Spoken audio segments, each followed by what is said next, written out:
having IRI come on to balance things a little bit, I think is a good move. And I just generally like him. Except the joke's on IRI. you, because IRI is about to do a massive real. This is not IRI. It's Yeah, actually Hassan Piker wearing an IRI mask. Do it. Take it off. This man IRI does not one but 2 4-hour blocks of debating MAGA people. Is it every day or do you do it 5 days a week? I don't know. I do in the morning about 4 hours, and then in the evening I come on here on Twitch and YouTube and just talk. That's some Patrick Bateman shit, dude. Like waking up and then immediately go into the routine. Like... he's got the fucking face peel and everything. He's shirtless. They gave him a toy badge. We're gonna put that on the tiny presents table. The big presents table is over there, and maybe next time you can bring me something better. Elephant in the room.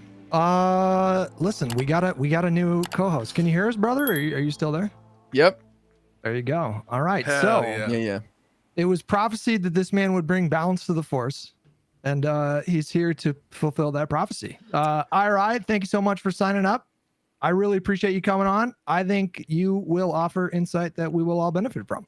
Wait, I have a question, actually. I need to know, before you introduce yourself, was IRI brought on because 3 populist progressives were yelling at you on my first episode, and you were like, God damn it, get a more lib in here. Wait, are you suggesting, Soy Pill, that IRI is an affirmative action hire by this No, he's a DEI hire. He's a DEI hire, and that's good, because DEI is good. I'm pro DEI. No, I had it in my mind that I wanted both of you guys, to be honest with you, and then I kind of like convinced these other 2 to go with that. But no, yeah, I think like honestly, just to get a little real, I think a lot of the toxicity outside of the pod is because of the appearance of a pylon. Even though I don't give a fuck, I don't take it personally. I know you guys aren't being mean or anything like that. I think that just the appearance of that caused just a lot of like nonsense outside of the podcast. So I think having IRI come on to balance things a little bit, I think is a good move. And I just generally like him. Except the joke's on you. The joke's on you, Hutch, because IRI is about to do a massive real. This is not IRI. It's actually Hassan Piker wearing an IRI mask. Do it. Take it off. Hakeem Jeffries, it's time to endorse Mamdani. Okay. I'm kidding. Oh, we're doing not off to a great start. I regret everything. Somebody clip it. Somebody clip it right now. We got that clip. We're gonna have to bring on a 6th co-host. That's all we want. Hold on. First topic. Here we go. What do you think about kicking Vanguard out of the coalition? Go. No, I'm not for shrinking the coalition. I want as many people as possible. So I'm always looking for bringing more people in. Nice. There you go. We love that, man. We love that. That's beautiful. That's very inclusive. See, that's why he is the DEI hire, the inclusivity right there. It's the I. And IRI's been killing it also in the debate game. So I hear doing a little invasion into TikTok. Is that right? That's right. I've been doing quite well over there in the TikTok debate space. So I'm excited to see where it goes. But I'm getting like up to 1,500 viewers over there, which is pretty crazy. Hell yeah. Nice. God yeah, it's awesome to get like TikTok. That's where I started. I don't know how much it's changed in the past like 2 years because I haven't done anything with it in about 2 or 3 years. But it was a lot easier on TikTok than on Twitch and YouTube to get like a bunch of concurrence. Is it the same though that it's easy for the stream to get canceled? Because like 2 or 3 years ago, they can shut that shit down so quick. Yep. It can get taken down for a guest saying the wrong thing. You got to use all the cringe words like unalive, AB, MJ, D-Rugs. You know, you got to be careful what you say over there. But I got a couple backups, and so do all the big guys. So you got to have like 4 or 5 accounts that you cycle between. 4 or 5. Yikes. Yep. And was this you when you were doing Ruminate, Josiah? Yeah. So days. Yeah, so that's how I got started. I tried my hand at streaming.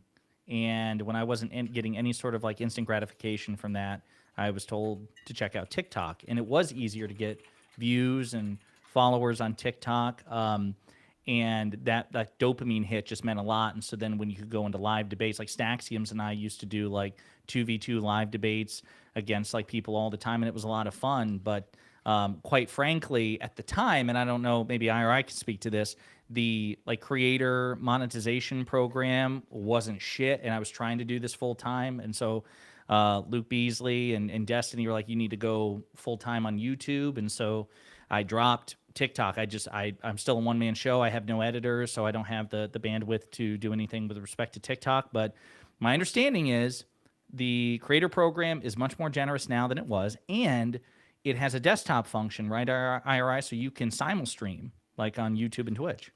Yeah, I am on Twitch and YouTube at the same time, which is nice. But I can tell any of you guys how to do it if you want. You can DM me and I can walk you through it. Oh. But the monetization is not great. You get little coins; they're worth 1 penny, and I think they take like 70% or something. But you can get tips. Wow. God damn. Wait, Yeah. what? Really? That's crazy. Yeah, no, you're not making money off the in-app stuff, but you can get tips on Venmo and PayPal and Cash Hell App, yeah. and people send you $10, $20 here, and they put a message. So that's the meta, and that's how people are making money. Do you still have your OF in the link? Like in your link tree, do you have your OF profile? Yes, He of still course. has it. He still has it. You can of recognize IRI's feet anywhere, man. I'm telling you what, you get an ankle shot in there, it's like, I know that guy. Wait, we're being a bit presumptuous. Why don't you introduce yourself to all of our audiences? I'm sure there's some people in here that are unfamiliar with your game. How'd you get into politics? Yeah, what are you Sure. all about, bro?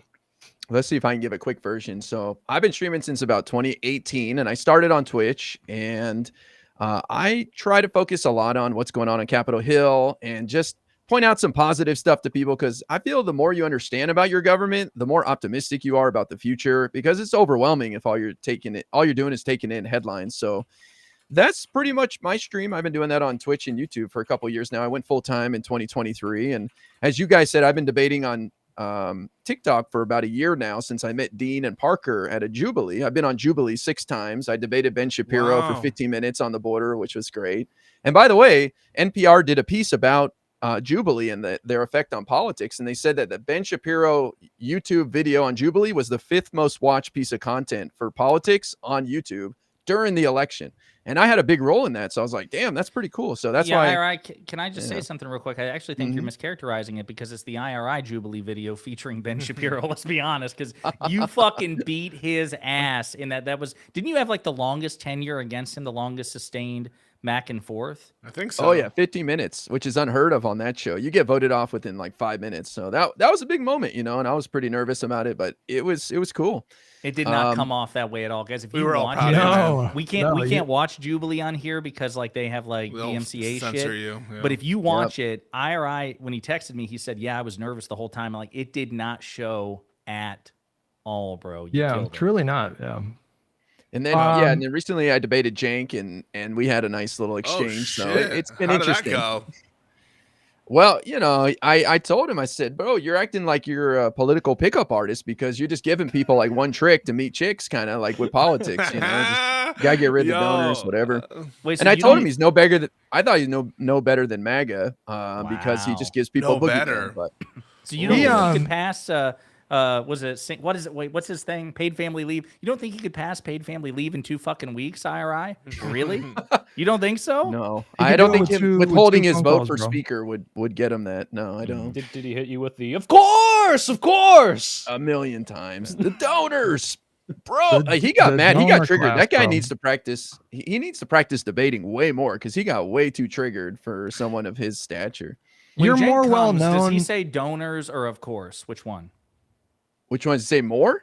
When he comes, is it donors or of course? Jesus God. Christ. I don't know. I'm just curious. You're- You're Are we not- you're more well known for the Ben Shapiro thing, but honestly, your exchange with Jank was so good, man. Like I was listening to appreciate that on my way back from Nevada. It was like a 10-hour car ride, and so I just fucking downloaded a bunch of YouTube videos. That was one of them. And Hell yeah. I was in my it's a really good it's a lot easier when you're outside of the debate to think like, oh, you should say this, or oh, you should say this. But anyone who's been in a debate, that sometimes like your emotions are kind of going, and so it's like hard to keep those things in your head. But I was listening to your debate with him, and I was like, in my head, I was like, man, he really needs to say this, or and you hit like all of them, and then you hit me with a bunch of them like that I didn't even think of. It was so good. Like you were I'll have to pushing check it back out, against man. things, man. You crushed it, yeah, for sure. Yeah, all you Congrats, guys bro. should be on Jubilee, man. Like you could all be on there easily. The soy They, pill will be in 6 months, because I don't know if you know, he was on this fucking tour. Like, it was insane. He was like in Vancouver one moment. He was in like Miami, Florida the next moment. I put 7 trips into an 8-week span because I was like, I'll just get it all out of the way. No, like it's the insane. hell, Like, bro? weren't you with like JJ McCullough, Ro Khanna? JJ, J-Reg, Ro Khanna, Congressman Jackson, Dwayne Wade. VidCon, Comic-Con. It was wild. Yeah. Jesus, bro. But the Jubilee people actually tried to cast me in a Love Is Blind-esque dating show where you invite 3 No. of your family members into a big house with all the other cast members.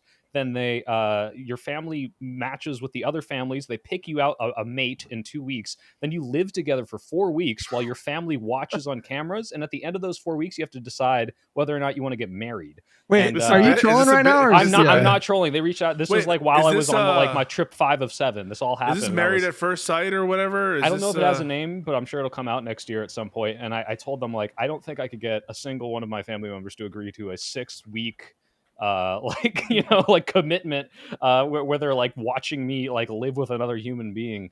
What So you it just didn't work out. described sounds like my actual nightmare. Like that would be just the worst Don't you experience. have I a could partner, Soy possibly- Pill? I do. Yeah, what did Don't you have a she sexual think partner, about bro? it? Yes. Don't you Huh? fuck? Don't I fuck? Well, I didn't say that. I said I have a partner. Oh, What? true. Because they're different things. Yeah. But I'm scared about TikTok because, we have this law. I don't know if you guys heard of it that is supposed to divest TikTok / ban it. And so, if we had a president who enforced the bipartisanly enacted law that was approved unanimously by the Supreme Court, as he's, obligated to do, maybe I would be more concerned about starting a platform there. But it seems like he is not too interested in. Wait, does that enforcing make IRI a criminal or a criminal accomplice? No, Is because he on the guess land? what? The new theory of executive power is the president can just interpret whatever they want, and Oh, if, okay, they, yeah, if yeah. they can just say the magic word, foreign policy, and all of a sudden everything's legal and no one's liable. And they sent out letters to all the platforms. The way it works is it targets the platforms. It doesn't necessarily and like the infrastructure and not so much the users. Yeah, it's insane. Yeah. Like I think there was like a 30-day extension, right? And then or 90-day. It was one of them, and you're only allowed to do it once as long as a sale is being Yeah. facilitated. And he's done it like 2 or 3 times. He just doesn't give a Yeah. fuck. And we don't give a fuck. Like we are a post-constitutional republic. I think. IRI, you were saying something? No, he's definitely flouting the law. I mean, it should not be it should not be online right now, but I do worry about them banning like left-leaning creators on there because they're trying to cozy up to Trump. Trump, and so yeah. I kind of have to watch what I say on there, to be honest. It's kind of funny because we started the show talking about like the 10% investment of the United States into Intel. And so many of these corporations, third parties are complying in advance and making these kinds of deals. It's not just corporations. It's not just individuals, not just law firms, not just universities, but also like other countries even. So I mean, like a lot of the shit is working. And even, for example, the law that I'm sure we'll talk about today, or not, it's not a law, the executive order. Go ahead. Sorry. So no, I thought you were done. I probably apologize. The executive order purporting to like ban flag burning. A lot of this, I think, is just signaling in a way that will actually get compliance for a lot of people. Can I interrupt real quick because Yeah. I just got a DM from a journalist on Peter Rothplatz who now works for Zateo, used to work for MSNBC and The Guardian. He just sent me this that this guy, a veteran, Oops. just burned the flag outside the White House and was detained or arrested. I have Oh, not wow. seen this. However you feel that you may want to express yourself. There's a First Amendment right to burn the American flag. The Archdiocese in that house right there signed an executive order today saying that it was illegal to burn the American flag. No president can make a law, period. No Congress will make a law infringing on First Amendment rights. I'm burning this Base? flag as a protest to that illegal fascist president that sits in that house. Hell yeah. Base. Now, here, Every Pete, I got single some one of questions you for you, bro. American citizens. Yeah. Hang on, We let's get to burn the end this of flag this. in protest to that president who feels that it's his right to do whatever he wants, make whatever law he wants. That President Trump put forward today. What a great edit. That's such a good smash cut. According to that executive order, I should be in prison right now serving 1 year. We should talk about this though. We should. We should. I got questions. Yeah. 10 more seconds.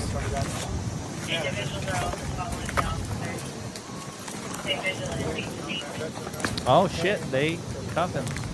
Wow. So normally, I think burning an American flag is just fucking horrible optics. So just like tactically, I think it's dumb. But in this spot, I think it's completely justified. But let's dive into this law, Pisco. What's going on with this thing?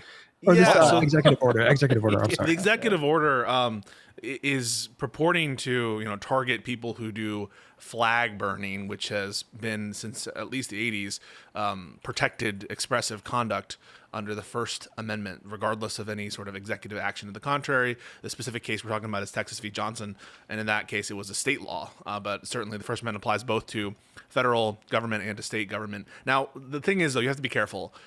Is he being arrested for desecrating the flag or burning the flag? That's the question, Or right? is he being arrested for like some general fire ordinance in Washington, D.C.? And Right. that absolutely does matter. And, states and federal government are able to do like regulations on where you can burn a flag and when you could burn a flag, reasonable restrictions like that go more to like the conduct as opposed to the expressive communicative message of burning a flag, which is protected. And you can imagine like, I don't know, in California, maybe there's a law that says no burning whatsoever. That wouldn't necessarily be caught under the ambit Well, that law was broken earlier of this this year. executive action. So, So just to be clear on stuff, there can certainly be constitutional laws against burning stuff. What matters is like, is this as being enforced against this individual part of this executive order? Or is there some other, provision that's more neutral in applicability that would justify, burning some fucking shit in front of the White House? Now, What I'm just- hearing is you go ahead. support this. Oh, go ahead.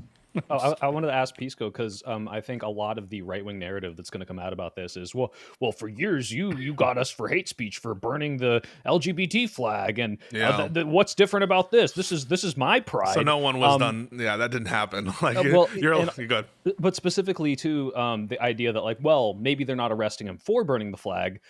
This just falls under First Amendment violations where you are hostile or are committing some sort of violence or threat of violence in the same way the Virginia versus I forgot what the case was for the cross burnings, where it's like, oh, what I'm just burning my two planks of wood, but it's like, no, you're inciting violence. But the order specifically says, I have this quote from Reuters: desecrating the U.S. flag is uniquely offensive and provocative. It is a statement of contempt, hostility, and violence against our nation. So this idea that like, well, if you're baking in the concept that just burning it in any way is hostile, and they're going to use that maybe to crack down. What are your thoughts on that? Real quick overview. It's first, the question is this even speech? And when it's not like spoken word or written word, it's the question is it expressive conduct? So you can imagine ways that you could desecrate a flag that aren't expressive conduct. If you drag a flag across the mud because you're just like fucking tired or something, it's not expressive conduct, right? So the first question is it even speech? Is it expressive conduct? Then it's, if it's expressive conduct, there's an additional threshold question of, are you targeting the expressive conduct for its expressive or communicative purpose? And if so, then it's treated as though like normal content-based restrictions, which are applied the highest level of scrutiny. The other things you're talking about are like categories of totally unprotected speech. So it's totally unprotected speech to do incitement. It's totally unprotected speech to do harassment. It's totally unprotected speech to, and we don't have hate law category of unprotected speech in this country, but it can't fall into a category of de facto or totally unprotected speech.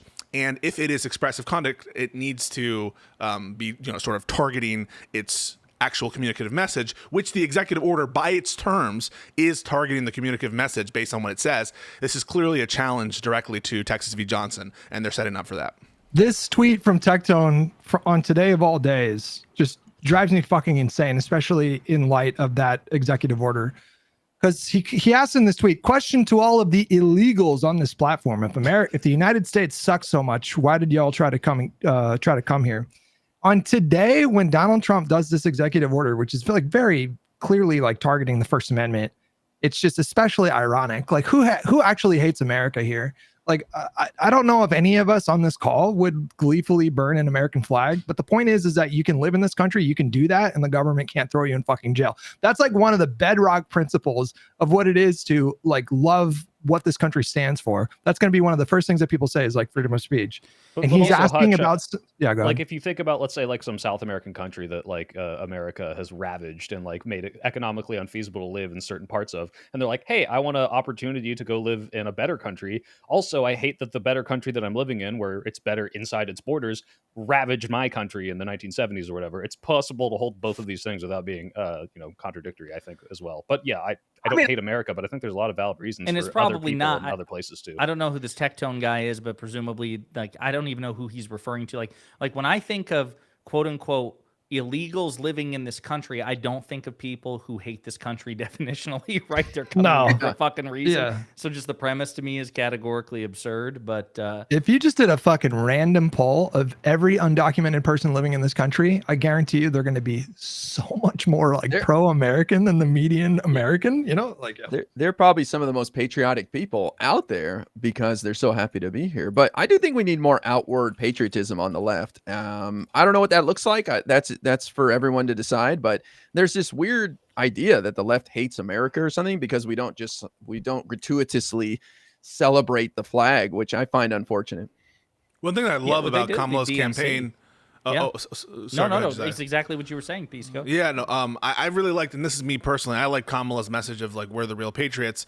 Now, I think on a better messenger, perhaps that will resonate more with the American people. And one of the, you guys should check out some of the merch that Gavin Newsom is hawking right now for his, so good. for his Patriot governor's hat, yeah. campaign. But they literally have the patriot hat, and you know, so I really do think that people ought to embrace the the love of country, and I do it every day because for me the Constitution is the fabric, is the essential element, is the connective tissue of our country, and it's the thing I most value. Yeah, when so one of me the and things when that me and pisses- IRI went to that oh, sorry, go No, ahead. no, just you let- go ahead. Go ahead. It'll be real quick. Like when me Yeah. and IRI went to that protest in Los Angeles, bro, there were American flags fucking everywhere. So somebody is getting the message when Are it you talking comes about to the the No Kings opposite. protest? Well, I brought Yeah, it. yeah, yeah. Remember? Yeah. You did, yeah. You gave me a but there were people independently there were flags. I've never seen so many Yes. American flags at a left wing protest in my life. I wanted to make a point of flying some flags. So I bought 5 little ones and I gave them to like the guys we were with. And it was nice to fly them, wanted to make sure that was in the images of the protest. Yeah, when I was at the No issue Kings is- protest in Charlotte, there were flags everywhere. And the DNC, when we went, again, just the entire Yep. place was decorated, was littered with American patriotism and American iconography.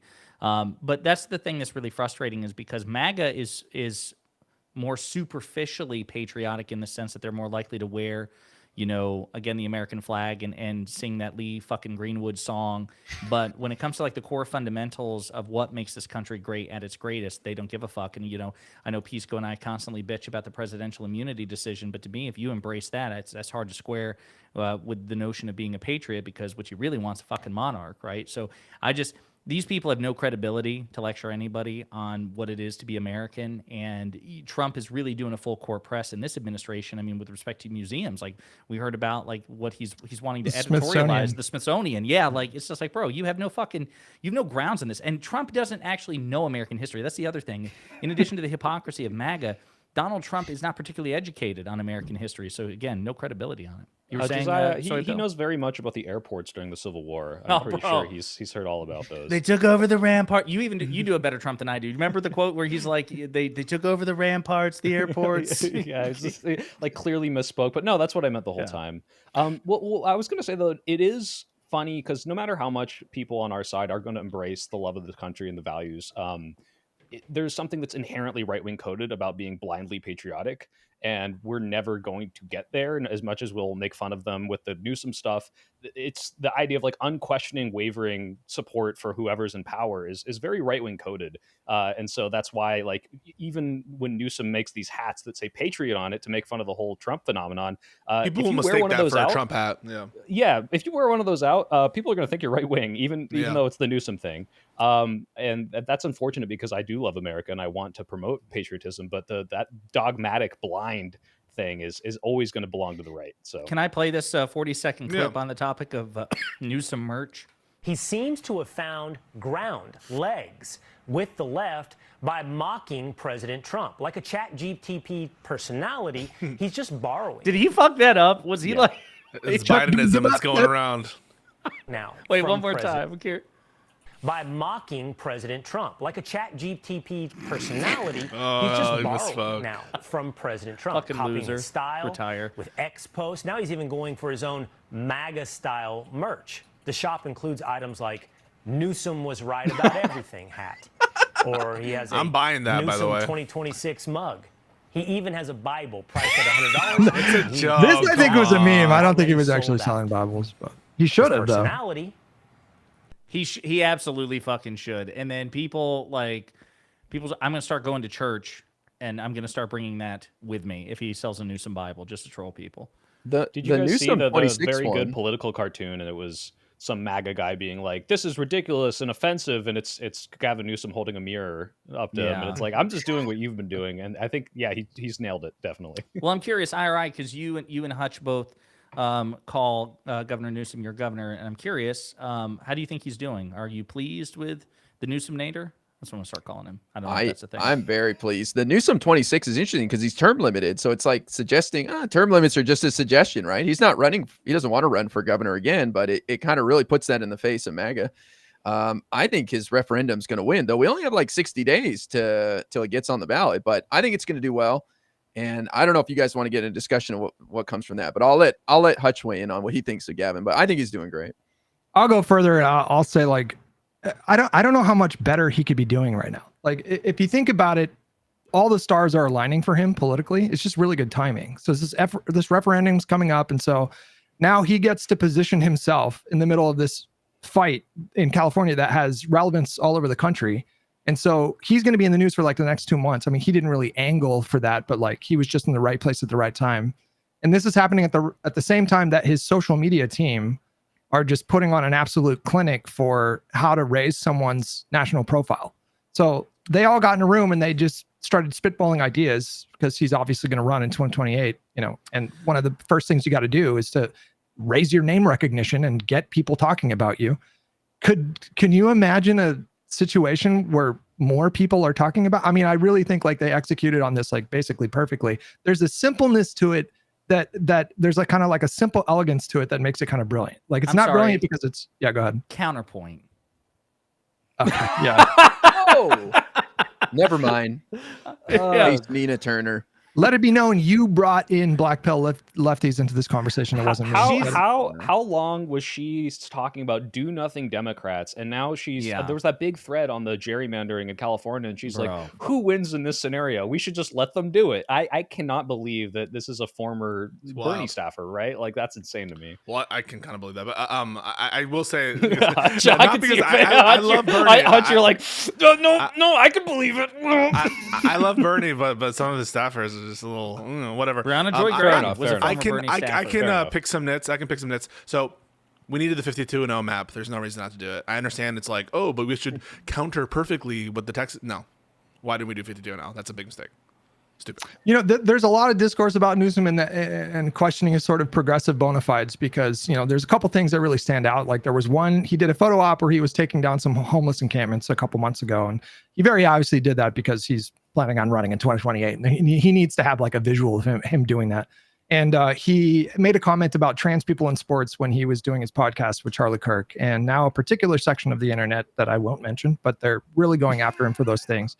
But anybody who takes the time to look into Gavin Newsom's bills that he signed into law in California, like this dude is by far like the most progressive governor in the country, maybe ever.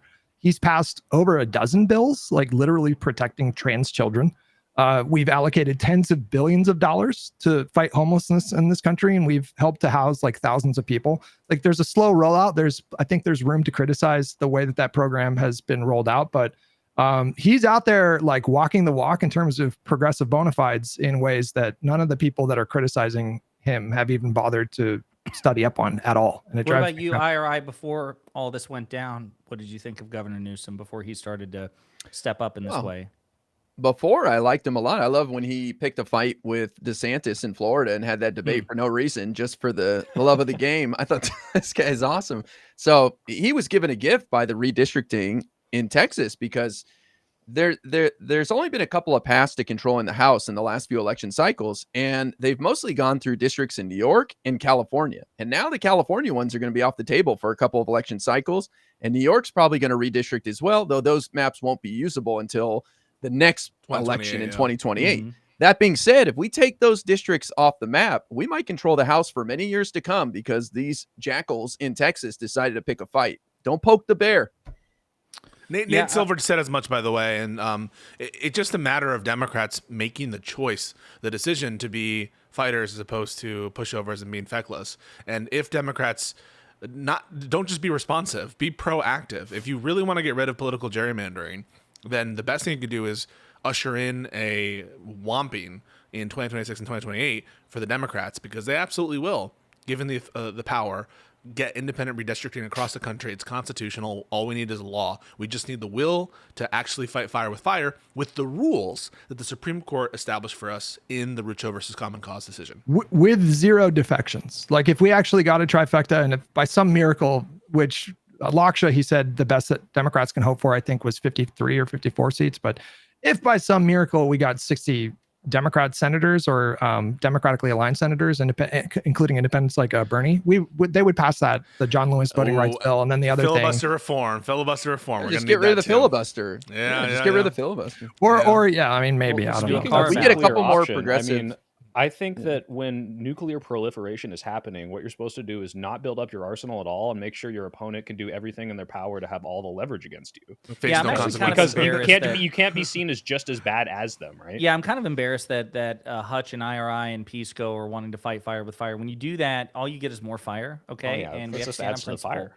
We have to. It's just this notion, like that there's a principle that we should be in every situation against partisan gerrymandering.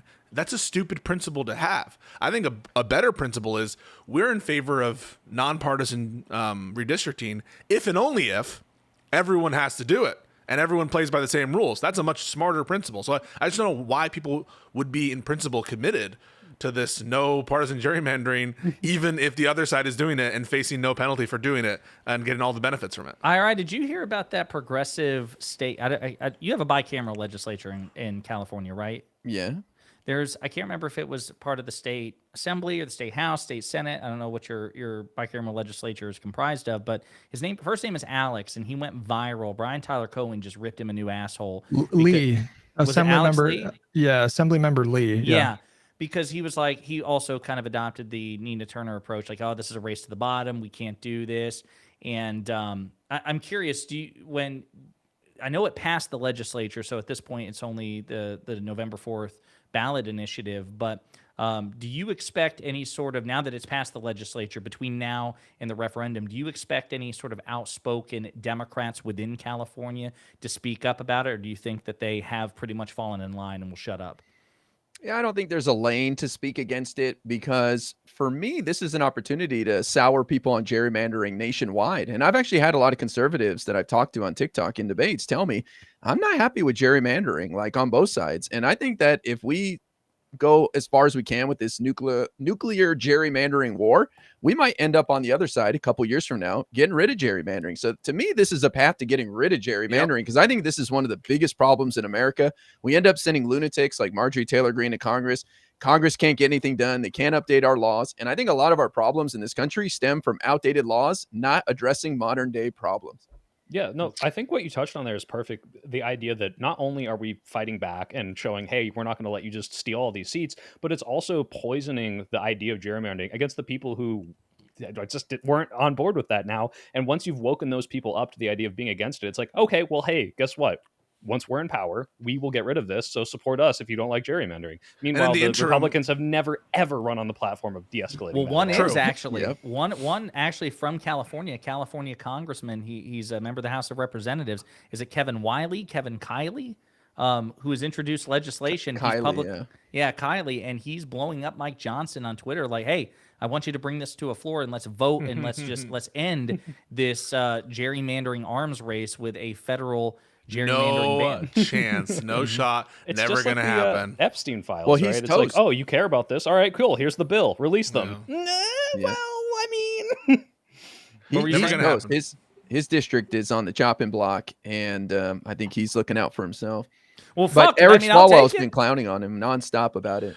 That'll be I'll a take nice. it. I mean, good for Newsom putting the fear of God in these people, right? Like, hey, that's proper motivation. Hey, you want to save your ass? Then you better back a fucking universal gerrymandering bill before these Texas maps go into effect. But And in the interim, in the interim, before we have this beautiful utopia of no partisan gerrymandering, we can maybe get rid of some of the most obnoxious Congress members in the Republican caucus, which are like the Mike Lawlers of the world. These I knew you were gonna fucking say that. I knew Mike it. Lawler. I knew. These like moderate Republicans who masquerade as moderate and who go and like try to virtue signal and are so sanctimonious on talk shows. It would be really nice to see them, brought down a peg or two. Look, dread him, run from him. He is inevitable. Like I don't know, man. But I like my internal stock for Newsom is just skyrocketed. It's Well, early hold on, days. Hutch. Early I heard days. from Tim Pool that Thanos, who you just alluded that Newsom was like, Is a utilitarian? He's a utilitarian and the Yeah. bad guy. So, Right, did you ever think about that? Tim Pool reference.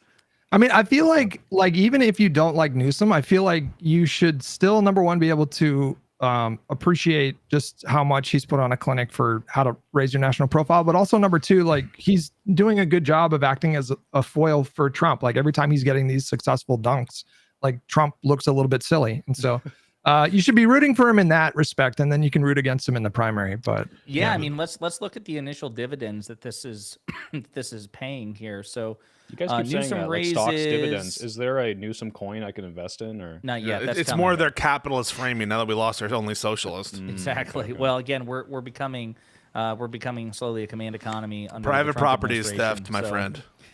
Newsom raises $6.2 million in first week of redistricting fight. The figure makes plain how a gerrymandering push that began in Texas but has spread nationwide has energized the Democratic base.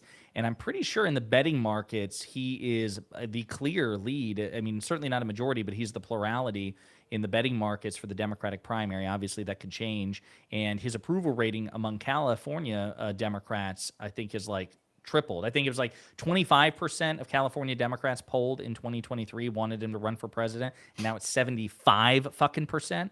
he's gonna take over. He's gonna start leading Kamala in national polls. Like I predict that in the next like 3 months for sure. Especially if this measure passes. Right? Yeah, but she's Listen, I think she's gonna run, man. I think she's a fighter. I think she likes to fight. I think she's gonna run. no, I'm sorry to clarify. What I mean is, like, I agree that he will also start to lap her in the polls. He's already done so in some of them, but she's inactive at the moment. So, like, if she wants to run in 2028, how do you think an active Newsom versus an active Harris? Well, would pan if out? he continues with the momentum that he's doing right now, I think he has a really good chance. I mean, like, look, I mean, it's like Pisco said, it's a really long way off. There's really no point in making any firm predictions. It's just like right now, I'm more open to him being the nominee than I was before. And Gavin's in government right now. He is a governor. And so as much as he's quote putting on a clinic, I think in terms of messaging, Hutch is absolutely correct about that. He has these massive advantages that other Democrats, certainly not in Congress, and certainly, you know, not people who have no role in government like Kamala Harris. He can actually do stuff. He has the benefit of a trifecta in his state legislature, and he can pretty much operate as like a mini president in California and do shit and be visible in ways that affect people's lives. And that's a huge, huge tangible benefit in a way that, like, in a sort of context of Republicans controlling all of the federal government, no congressional Democrat is going to have that big perk. It's Well, gonna be kinda- governors. Go ahead. I was gonna say it kind of depends because like him being in government could also be kind of a liability, right? Because like we might be heading into a climate where like outsiders are sort of the more palatable option here. Who's this guy Plattner in Maine? Who he does a lot of like populist rhetoric that I don't love, but I think he could be a really strong candidate against Susan Collins. Well, Hutch, I'm it's not curious. just the anti-establishment. It's also the, hey, you have a record here in California, and every bad thing that's ever happened in California, we're going to point at that and be like, well, if he did that here, like, I don't know if it was James Woods or one of those washed-up conservative actors posted some man. clip of like a homeless person using a fire hydrant to wash themselves, and it's like, this is Newsom 2028. Like that is his baggage. So Well, I'm curious as how I do want Hutch and IRI to talk about this again as California residents. Like, I am also a California resident. Are you really? Yes, my I'm God. living in San know this. Francisco. Oh shit! I didn't Oh my fucking know god, that. we got 3 Okay. Cali residents, buddy. I did not know that. Well, okay, so I'm curious. So this is something that I've been hearing a lot, which is that okay, it's entirely possible that Newsom continues his momentum, wins the primary, gets shellacked in the general, precisely because he's a coastal governor, and California has a lot of baggage with half this country, given how much is demonized, not just by the Ana Kasparians of the world, but also pretty much by everybody on the right. So I'm curious, as people who live in California, is it possible, do you think it's likely that your state carries with it a stigma to the rest of the country such that it would undermine any bid by Governor Newsom or I guess I would say Harris, but she was vice president, so she might be able to like separate herself from the fact that California is her home state. But do you think that California could cut against Newsom in the general? Well, I would say I don't think Kamala being from California hurt her. I don't know how you guys feel, but I don't recall it being brought up like, oh, look at all the bad stuff in California that's going to be brought nationwide. It was other concerns about like the Biden administration and affordability, immigration, stuff like that.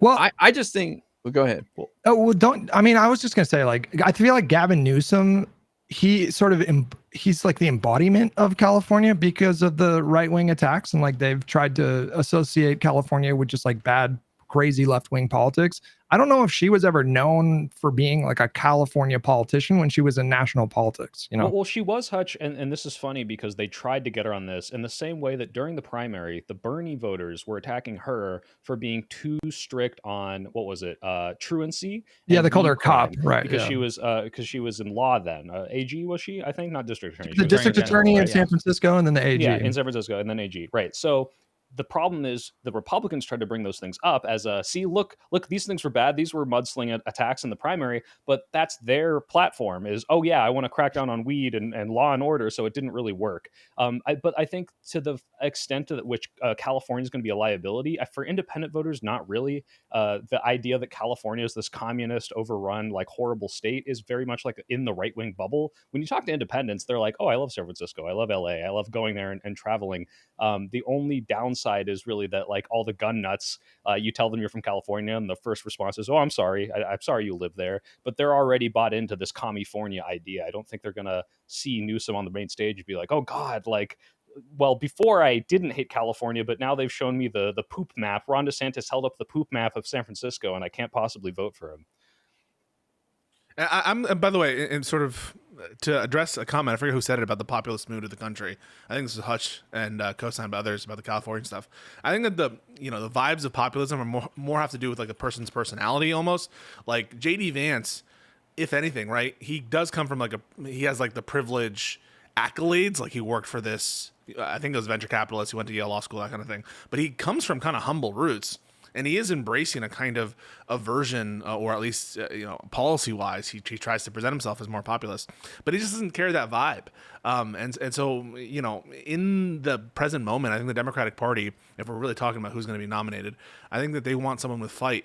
And the people that they're going to look to have the fight are people who are in the position to actually do something. And I think that governors are uniquely placed. People like Tim Walz, people like Newsom, people like Pritzker. They're uniquely placed, I think, to get some big fans based on the ability they're able to do things like, during the era of Trump. I mean, at the state level, what's a more like extreme version of fighting than amending the state constitution? I mean, that's right. Yeah. Like Totally agree. all of these Democratic politicians, they've all seen the polls where their own base is revolting against them. People have been talking about it for weeks. Lowest approval ratings maybe in history for the Democratic Party right now. Yep. And that's largely driven by their own voter base, frustrated because they want to see more fight. I have issues with that because I think there's like plenty of fighting going on. The Texas legislature is a really good example, but obviously Newsom saw those polls just the same as everybody else did. And like that's why I said it's like the stars aligning for him right now, because this gave him just the perfect cover to just jump in there and say, like, look at me, look how much I'm fighting. We're going to fucking amend our constitution. Well, he could wear it as welcome, though. Just gotta be careful on the memes. I think he's leaning in pretty hard. It could wear thin. Yeah, so you mentioned Pritzker. I do want to transition to him in just a second because he gave a bit of a barn burner speech just a few hours ago. So we'll definitely get some reaction to that. But again, I guess to close the loop, I know you mentioned that Kamala Harris didn't have the quote-unquote California stigma used against her, but with respect to Governor Newsom, do you expect that might be there, given that he's the governor and she never was, or are you really not that worried about it if you were the candidate? I'm not that worried about it. I'm with Hutch. I think people want a fighter, and that's what's standing out right now. And he could just get out there and throw some homeless tents into a dumpster or something and win all those skeptical people over or something, as harsh as that may sound. Would he take the homeless people out of it first, or would he just... No, of course not. No, I'm just saying he could show that he's tough on the things people are concerned about: homelessness, crime. He can go out there and do some performative politics and maybe tamp down those flames. That's all. Yeah, I mean, the even trans comment that Hutch you brought up, that is in spite of his very progressive pro-trans legislation, he's signaling that he's not like, oh, I'm not the super radical Kamala trans candidate that people perceived Kamala as, despite her not being. But he's able to do both of these. He's able to pass the important progressive legislation, but also signal that he's not some like radical progressive person. Which is exactly the job, though. You have to excite the base, and you have to sort of appeal to more moderates or independents types. And he's kind of trying to talk out of both sides of his mouth, because there's, even though there's pictures of him tearing down an encampment or whatever, the actual policy that's in place is that we don't throw these people's possessions away. We hang on to them until they come and pick them up. And we give them 48 hours notice, and they send someone to help find that person housing at the same time. So it's kind of a tricky situation politically, I think, for Newsom, because you're in this state like California, which is supposed to be, and it is the most progressive state in the country. A lot of progressives feel like we should be much more compassionate and aggressive when it comes to tackling homelessness. And so that PR move of him tearing down the encampments, those pictures will like benefit him and, with like independent voters or whatever. But it's also coupled with policy where we're actually trying to house homeless people. So, yeah. You mentioned Laksha too, again, before we transition to Pritzker. I will say that FY Pod, and that's a Gen Z progressive who, I'm blanking on his name, but he co-hosts like a regular show with Tim Miller of the Bulwark, and he had Cameron Laksha Caskey, I think his name is. There you go, that's it. He's one of the survivors of Parkland, I think, the shooting in Florida. Oh, wow. Yeah. He's pretty sharp. I see him on MSNBC and I think maybe even CNN as a regular guest. But he had Laksha on his show, and Laksha, the video dropped today. Laksha believes, even though, of course, in terms of policy, he more aligns with Governor Newsom than AOC, he thinks that actually AOC is still the stronger choice for the Democratic candidacy of the two of them in 2028. So you should definitely check that video out. Because I would vote for her before Newsom. You what? I would vote for her over Newsom right now. But Newsom is rising in stock. I think that he's doing what needs to be done. Here's another guy. Governor Pritzker, obviously another big aggressive governor, making the case against Trump here lately. Obviously Newsom's taking the lead, but Pritzker's flexing, and he gave the speech. And I want to play a couple of clips here, starting with this one. Crime is a reality we all face in this country. Public safety has been among our highest priorities since taking office. We have hired more police and given them more funding. We banned assault weapons, ghost guns, bump stocks, and high-capacity magazines. We invested historic amounts into community violence intervention programs. We listened to our local communities, to the people who live and work in the places that are most affected by crime, and asked them what they needed to help make their neighborhoods safer. Those strategies have been working. Crime is dropping in Chicago. Murders are down 32% compared to last year and nearly cut in half since 2021. Shootings are down 37% since last year and 57% from 4 years ago. Robberies are down 34% year over year. Rate have Republican governors. There we go. Occupations, take note. He loves the double 13 standard. of the top 20 cities in homicide rate have Republican governors. None of these cities is Chicago. 8 of the top 10 states with the highest homicide rates are led by Republicans. None of those states is Illinois. Memphis, Tennessee, Hattiesburg, Mississippi have higher crime rates than Chicago, and yet Donald Trump is sending troops here and not there? Ask yourself why. If Donald Trump was actually serious about fighting crime in cities like Chicago, he, along with his congressional Republicans, would not be cutting over $800 million in public safety and crime prevention grants nationally, including cutting $158 million in funding to Illinois for violence prevention programs that deploy trained outreach workers to de-escalate conflict on our streets. And we're going to play some other clips too. Can you pause real quick, though? I want to go make a point. Yeah. And it's put it aside the authoritarianism aspect of the deployments, which I don't think you should put aside, but like take on face value that Trump's deployments are to affect crime. He's fucked himself over. Why? Because suppose that the program, crime rates don't actually come down any meaningful amount, and there's no big impact from this, and maybe even crime goes up or something. Let's say that nothing happens or it goes up. Well, you can just call Trump a failure. You say it didn't help any policies. And if the crime rate goes down, you're doing it, in Democratic-run places. If you're concentrating all your efforts in Democrat places, they're not going to vote for you. And you're probably going to make these people like happier citizens, and maybe even Newsom will take some of the credit for, or like one of these governors is going to take the credit. So I just don't understand, if you just take it from a purely pragmatic perspective, if you really think this is about lowering crime rates, it doesn't seem, in my opinion, that it's good tactics. Don't we have polls on him sending in military to Los Angeles and DC that show it's unpopular? I don't want to make that up. But Yeah, Very they're similar, unpopular. not just within the locality or the municipality or even the state, but at the federal level. Do you guys mind if Well, I conservative out earlier- real quick? Actually, Do you mind if you what? I need to Conservative out? conservative out a little bit because as much as I agree with most of what he's saying there, when he talks guns and he says we banned assault weapons, ghost guns, and bump stocks, I swear to God, I know that gun owners, independent and right wing, hear that and they just want to vomit, because like the assault weapon talking point is just very always comes from this very uninformed liberal place of this gun looks scary and I'm going to ban it.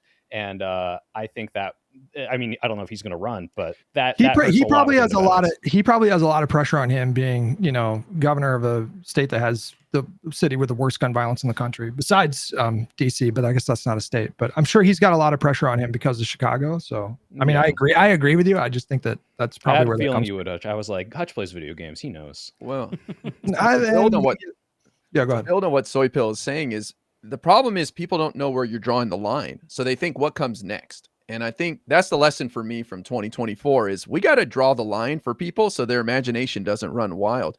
But when it comes to this National Guard, I don't think the point is to reduce crime in any way, though Trump's bragging about certain things. Yeah. It's political theater for his base and to show people he's doing something. And that's what I think the lesson learned here is. And that's why I kind of made a joke about throwing tents in the trash. Obviously, I'm joking. But the point is, show, don't tell. I don't think all these facts by Pritzker make people feel better because they see a couple videos on Twitter and they're like, yo, crime's out of control in my city, even though they feel safer in general.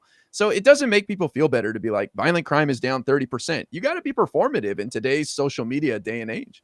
You know what's interesting though, and I take your point there, and I mean that was something about like, that was the ultimate failure politically of Bidenomics, even though the macroeconomic metrics were really favorable for Biden, certainly compared to any other advanced economy. The lesson was you just can't logic people out of how they feel. And when I hear you say that the show don't tell and how, and I think somebody else brought up that Governor Newsom, for example, to go back to him for a second, will have to politically answer for anything, I think it was Soy Pill, for anything bad that is shown in California. They're going to show like James Woods, an image of a homeless person. And I wonder I don't know how we're going to be able to deal with that as a party. And here's what I mean. Because we see this in conversations about rhetoric. We see this in conversations about, the crazies on the left and how much they represent the Democratic Party. Like you have Republicans saying, I think there was a protester outside of the Republican nominee in Virginia, the gubernatorial nominee whose name escapes me. There was like this really heinous sign about if trans people can't be at bathrooms, black people can't be at my bathroom, something like that.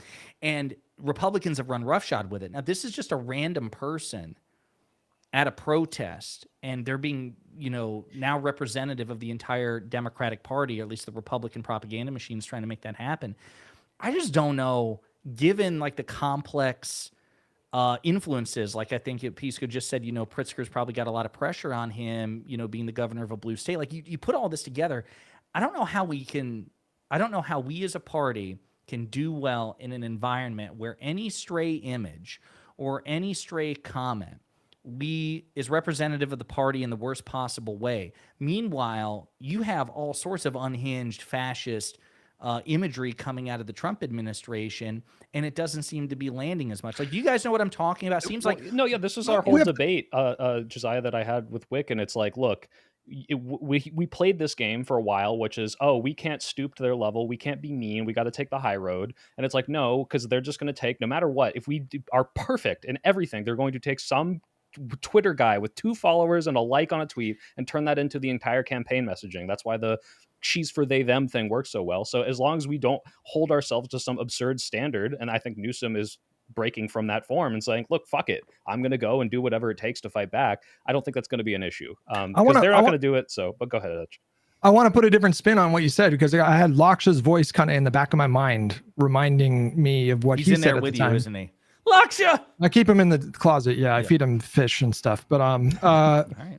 no, like I think that's one way to look at Pescatarian. it. The other way to look at it is like what you're looking at in terms of the Republicans. People are repulsed by that stuff. Like we just had an election in 2024. We have these very slim margins in Congress, and he barely eked out a win against a candidate who only had 4 months to campaign.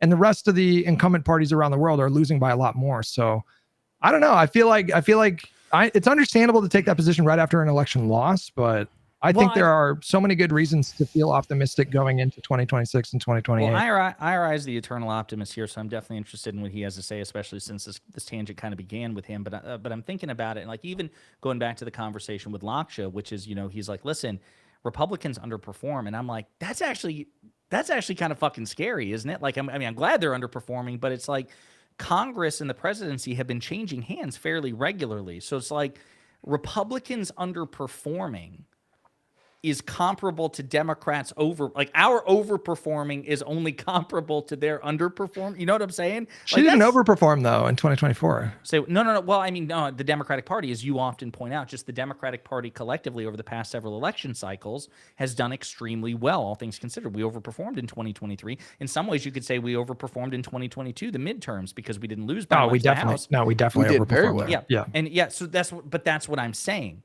Is despite a year where Democrats overperformed, they still took back the House. And so like what you bring up Laksha, and I'm thinking, I remember viscerally when he made that comment, he's like, actually, no, we have the data to show that Republicans are underperforming. And I'm like, and it's still a fucking coin flip every election. Well, think back us to overperforming, them underperforming. Think back to 2016. I mean, he was in a way better position in 2016. He had like 40 seat majority in the House. He had similar margins in the Senate, but I'll take 2024 over 2016. No. But to me, that just reinforces my point. Like it's only shifting back and forth a couple of seats. Like with the last Democratic blowout that we had in the House was 2018. That's why I'm concerned about this environment where I think IRI is right that for better or worse, we'll have to answer for all these like stray images and these comments or whatever. But I'm really concerned about that. Well, I think we get ahead of it by putting our own out there. And I think this last election was a fluke, and people will disagree with me, but we had a geriatric candidate fell apart very quickly. We had Kamala with 100 days. We were screwed, and we had the pandemic where incumbent parties were getting tossed. I don't think we need to reinvent the wheel here. As you guys pointed out, we did well in 2022. I mean, really well. Normally you get your teeth kicked in the first midterms for presidential administration. We did great. We did great in 2021. Yeah, we did great in 2021 with the off-year elections. We did great. I mean, we did okay, but we did good in 2020. We did great in 2018. So I think now, especially with Trump and everything that's happening, we're going to be just fine. I don't think we have to worry about it. But I will finally just say the redistricting is going to play a huge role, like I said earlier, in my opinion, because the path to controlling the House over the last few cycles came through California and New York, and those are going to be off the table moving forward. So I don't think we're going to have to worry about much. The New York won't in 2026, and red states like Illinois and Florida and Indiana, Missouri, like I know Florida has just flat out said that they plan to redistrict. I don't know if Ohio, Indiana, and Missouri have actually made a decision on it, but like that's the other thing too is as it currently stands, when you look at the dispensation of like Democratic trifectas versus Republican trifectas, they have more potential to redistrict than we do. Which again, I still think we need to wage this war, because what's the alternative? We roll over and they do it anyway? Nah, fuck that. At least we have some sort of fighting chance. But yeah, I am very much concerned about 2026 and 2028, to say nothing of what if he deploys ICE and the National Guard, as Bannon suggests, at polling places. Around don't you feel like that's going to cause it's not Streisand effect, but like, don't you think that could provoke like a huge turnout for Democrats? Like if he actually did that, I could see that backfiring for sure. Yeah. Because what's he going to do? Stop people from voting with ICE? No, like the worst thing that he'd be able to do is like position military people outside of voting booths or whatever. But this happens sometimes when they try to do like voter ID laws. We've seen that happen a number of times in Republican districts where they try to do these voter ID laws, and then it pisses off Democrats who show up in larger numbers. And so I feel like he could very easily overplay his hand. And then Democrats are already, in terms of modern history, way more engaged in off presidential election cycles.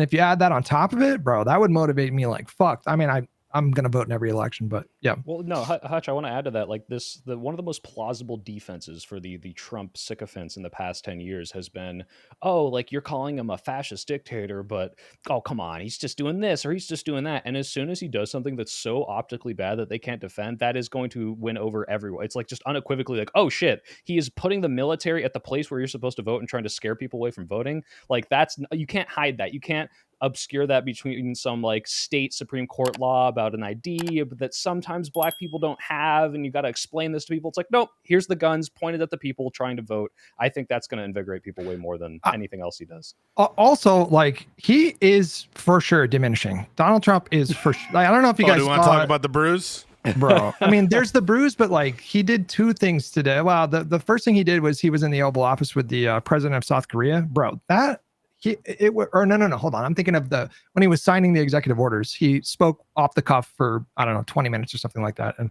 he sounds bad, man. He sounds really bad. Yeah. Like, and he was obviously like personally aggrieved that morning. I don't know if he saw, some negative coverage of him on TV that morning, or if, Melania refused to blow him. He was just in a really bad, yeah, exactly. But he was in a really bad mood, and it was just nothing but like, everyone's so mean to me for fucking 20 minutes. It was pathetic. And did you see the Wes Moore shit? Like, he was like, Wes Moore. So that's the best president ever? Or what did he say? Yeah, he said he's the best. Okay, we've got to really quick take a detour on that. That's the funniest fucking thing, because he goes up to me at the army game and says, "You're the best president ever," and he'll probably deny that. He's not doing well. He's just my favorite fucking thing. This is just the best thing ever. So after Trump makes that goddamn claim, you have this schmuck, Will Cain, trying to defend it. This is the funniest one. This is so good. It's so good. Knocking the hell out of him. Wes Moore is posting on social media saying that President Trump can't walk, but maybe he should walk the streets of Baltimore. It didn't take him long to respond to the president there in the Oval Office. He said, LOL, keep telling yourself that, Mr. President. It'd be wild, though, if only we had the footage that President Trump had referenced about them meeting at the Army-Navy game. And thanks to the Art of the Surge on Fox Nation, we have the footage. Mr. President, welcome back to Maryland, sir. Welcome back to Maryland. It's good to see you. It's in person, too. Thank you, sir. Great to see you. Great to see you. And great to have you back here. Thank you, sir. Thank you. Thank you. Well, we were very, very anxious to be able to work closely with you, and I know the Key Bridge is something that we're specifically. It's going well. I mean, we spoke with Speaker Johnson yesterday, and Speaker Johnson says he believes that we're close to the 100% cost share. And the thing is, I told him when we get that 100% cost share done, we are going to be able to go over the Key Bridge under your watch, because I will have it done in 28, on time and on budget. We'll help you out. Thank you, sir. Look, Josiah. Wait. No. You gotta hear the fucking final part. This is the best part, because Trump said, Wes Moore said, "You're the greatest president ever," and Will Cain says we have the footage. We'll help you out. Thank you, sir. We didn't hear their greatest president ever, but we did hear a lot of enthusiasm. I'm so excited to meet you, Mr. President. Who's telling the truth?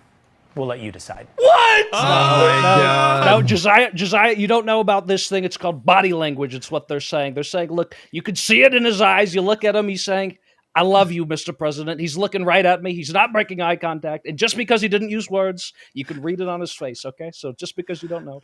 Hey, it's very obvious. Oh, dude, I was just about to give you advice that you need to work in more. But then you did it at the end there. You got it in there. That's why I say hydrate, make sure he has the requisite amount of phlegm. Has nothing to do with his fitness routine. I'll start snorting Sudafed just to get the nasally drip. Daz Vidania gave me a super chat that said the overperformance is relative. Dems overperformed relative to what you'd expect in a midterm in which we were in power. We overperformed because it was supposed to be a difficult environment. Yeah, that's what relative means. Relative to something. That's so fucking cringe. You saying that about the Wes Moore thing, like, god damn, that Will Cain is such a I can't believe he said that. So sure, he didn't actually say the thing that Trump said he said, but who's telling we the have truth? the tape. Did he watch the tape first? Like, did he know? I don't think what he did. Play the tape. I think it would have been funny if it cut back and his chair was just empty and spinning, because he's like, fuck that, I'm out of here. What was the Sean Hannity clip where it was coming out that he was involved with Trump in some, maybe it was he fucked him?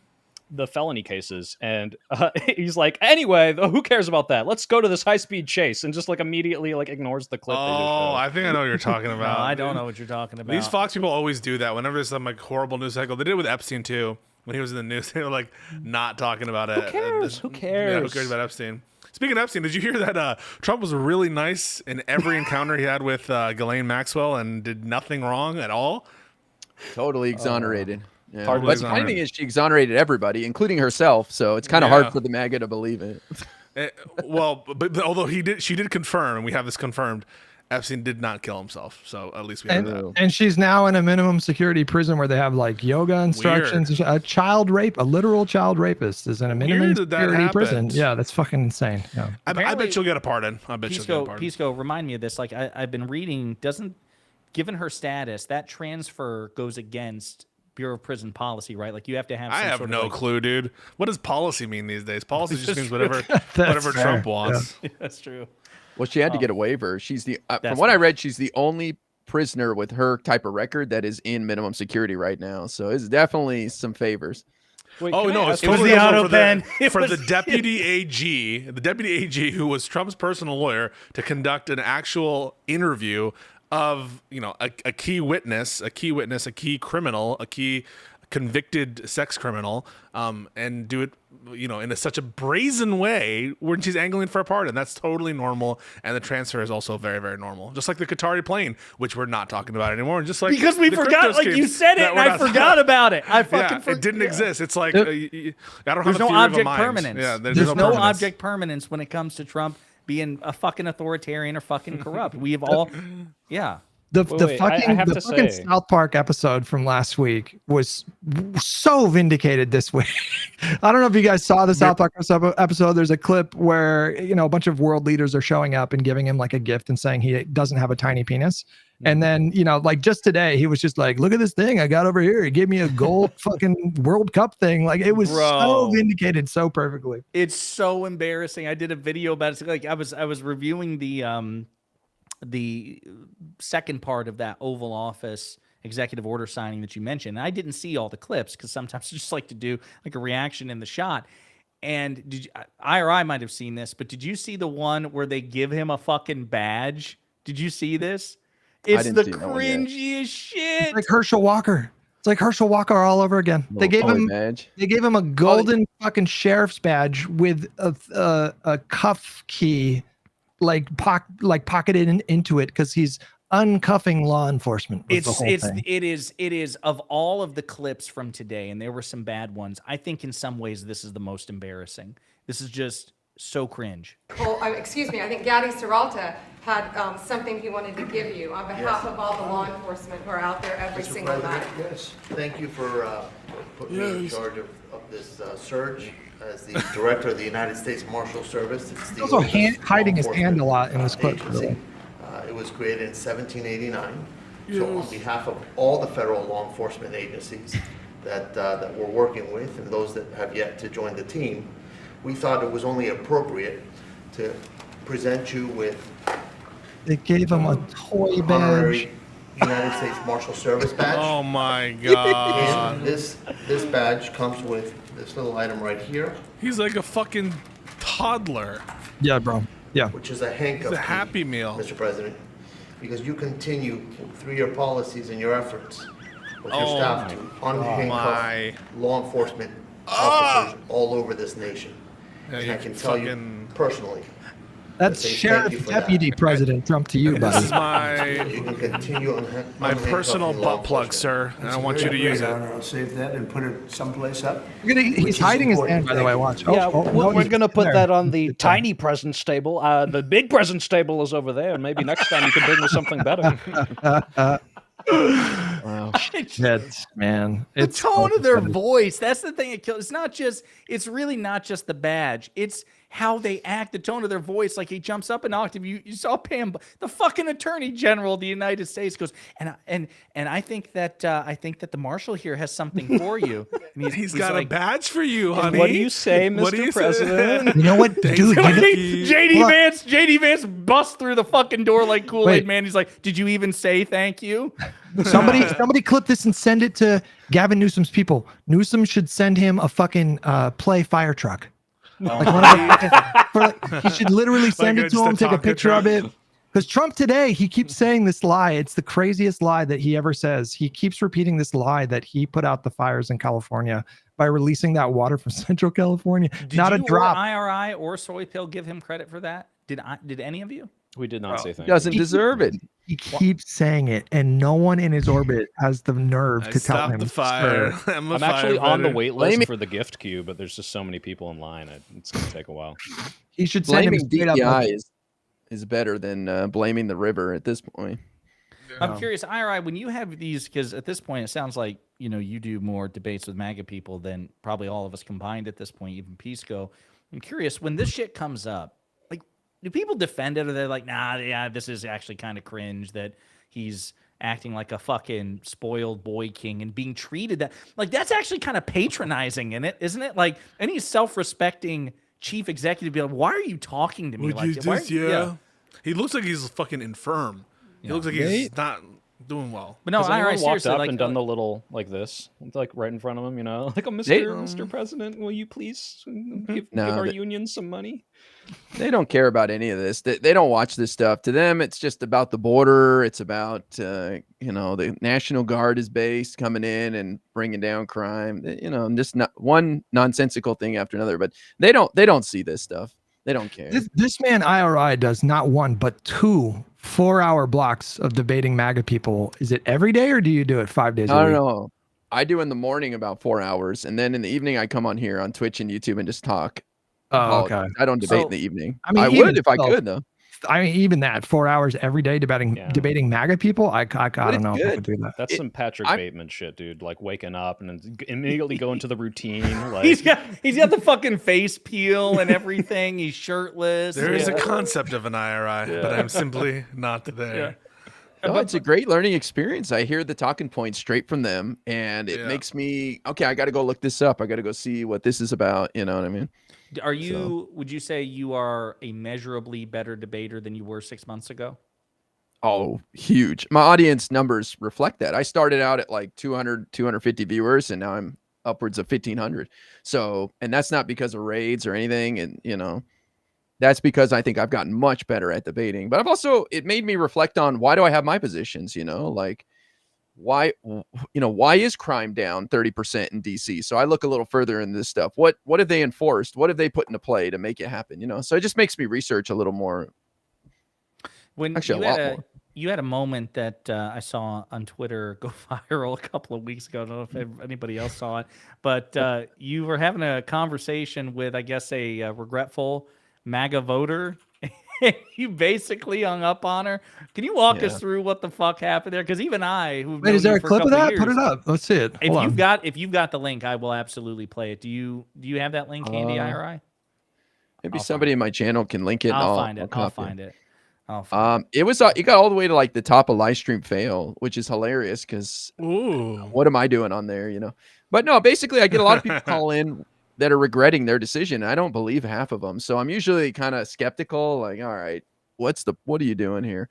But yeah, she was crying about Trump. And I said, well, just vote Democrat in the future. And she was like, yeah, I guess. And she wanted to keep talking. And I just hung up on her. Yeah, he was like, thank you, vote Democrat. Goodbye. He was like, that solves that, or something like, why can't I find this shit? I'm going to go through your. You probably find it on Reddit. If you go to live stream, give me a link. I'll put it in the where do you want me to put it for you? There's a private chat at the bottom of the screen. Yeah, on the browser here, and just post it there.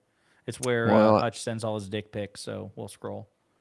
I'm showing the browser on my screen, so I'll put it in the Discord. Is that okay? Yeah. Oh, that'll help. Yep. Wait. Somebody link this. Hopefully. While I pull this thing up, I'm also curious. Oh, it's Twitch. Fuck. How am I going to do this? Okay. Well, I'm pulling this thing up too. I see Paperboy has posted the Reddit link. in chat. Yeah, I have the Reddit one I could post too. Yeah, post the Reddit one. What up, please. Paperboy? All right. What happened to Paperboys? Do we still have those? Someone's delivering them. You think Yeah. those papers just come out of nowhere on your driveway? I'll be honest, this moment did not stand out to me at all, Josiah. This is like another day on the ranch for me. I hang up on a lot of people. God damn, ice cold. I'm done with you. You're out of here. Get Good the night. fuck out of here. All right, here we go. I don't need to hear it. Go tell Moment a of therapist, truth. not me, man. Moment of truth. Here we go. Oh, I love that. It's like You're American saying that hoodie. the strict AB laws in some Republican-controlled states are leading to harm to women. Is that what you're saying? Yes, and I'm kind of like, I want more information. Why would you have voted for that though? That's exact. They want to ban it, so like, I Yeah, really don't didn't know understand that why you would that's what vote I for was all voting for. I didn't know that that was the outcome at the time. You know? this. Okay. Well, vote Democrat moving forward, and you can solve that easy. Right. Okay. I'll stay. Problem solved. Moving on. Oh my god! How did I not see that clip? What a Chad! Dude, What a fucking fucking ice Chad! cold, man. She was like pouring her soul. She's bearing her soul to you, looking for validation and redemption. Those tears meant nothing to you. I know, You're ice cold, bro. No, he licked them off her cheek and was like, perfect vintage, and then rejected her. Do you get joy out of that, of like regretful voters? It makes me kind of angry sometimes and like sad. You know? Yeah, I'm annoyed with them. I'm more interested in the angry MAGA who wants to go toe to toe. I'm not interested in someone having a feel bad moment for me. I don't know. I think the kids call it trauma dumping. Yeah, trauma dumping. Like, go tell a therapist. But that was like rhetorically effective because you're like, look, you know what to do. I don't need to waste more time on you. They're not like arguing about policy or anything. They're like, I fucked up. I know what to do next. Cool. Bye. I'm gonna go talk to someone I need to actually. You know convince. what it is? See, Soy Pill, that's you just giving your tally strategy and applying it to the rest of the world. Tali says she's not sure who she's going to vote for in 2024. So we should be deriding her more. Is that improvement? That's the sixth. No, it's not. It's much worse. I would take 1,000 crying No. I know. AB Is it people. improvement from where she was? Because I can't remember where she was. Oh. Actually, but the more I'm looking into it, I think she's just hiding some of her true feelings about who's the most pro-Israel president and trans people. Whoa, she just doesn't want to say it. Disavow. I think she just doesn't want to say it. You're calling her a liar. You're saying she's an Israel shill. Look, That's as a topic. Jewish man myself, You're I can Jewish? I can smell out when we're trying to deceive and connive. Okay. No one told me that you were Jewish. Not that there's anything We wrong. didn't know he was in Exactly. California Exactly. either. And what more Jewish of me to hide it from you because I'm trying to deceive you? Now I'm using it to my advantage now, but That's what the propeller had. It's high. Never mind. I won't go there. But, whoa, you can't. No, that's my thing. You can't. Okay. Wait, can I just ask a question? In terms of the voter that you most like to talk to, IRI, is it the kind of ignorant voter who's just kind of clueless who didn't vote? Is it the person who says, they're all the same? Do you have a particular flavor, a person that where you feel really good after a conversation that you maybe made some like progress? Yeah, well, I don't make progress usually in my debates with people. It's more for the audience, and I do it as a chance for my crew to hear the misinformation and my rebuttal, because I know they're having these conversations in their lives. So, you're in front of an audience, pride is on the line. I don't expect people to change their mind in real time like that, but I know there's people listening. So as far as who do I like talking to the most, the crazier the MAGA, the better, because it gives me a chance to really point out how flawed their thinking their information is and what the right information is. Yeah. So that girl is not who I want to talk to. It's so on point when I get so many messages from people. Hey, my family is this MAGA thing. What do I do when I want to talk about this? And you are giving them good talking points to logically, and maybe softly, maybe not softly, depending on how mean you are, explain why they're wrong. That's super important. But I actually do want to contradict you. You doing this is absolutely changing people's minds in real time. Sometimes it's just optics. If you look like, BDE, big dick energy, and you're like, okay, this guy's the right guy, I'm going to go with him. But also sometimes you have the right arguments. That's unironically changes people.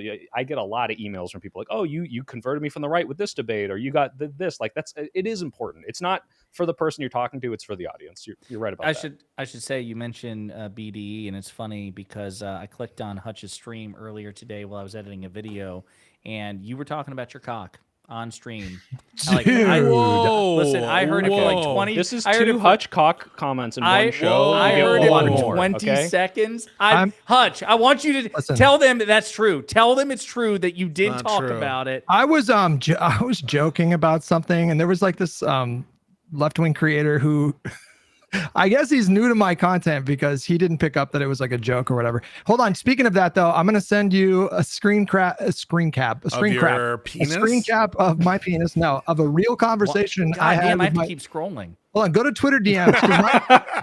Go to Twitter. That was good. That was good. Go to Twitter DMs because my dad showed up in my Twitch stream like right when I started talking about this like jokey thing. Like, hold on, put that up on the screen. Yeah, I will. Hang on one second. I'm just trying to do this in a way that doesn't show the rest of your Twitter DMs. I think I to me, glanced which are by this unhinged. conversation, Hutch. Was it something about personal hygiene that you were joking about? No, or- I was by like split streams. I was theorizing that maybe like when you have split, that's a real exchange. We're getting deep in the lore here. Dad Cell, I don't need to know about your big cock. Oh my God. It is what it is. You remember I miss my where dad. you inherited it, right? Just remember where you came from, boy.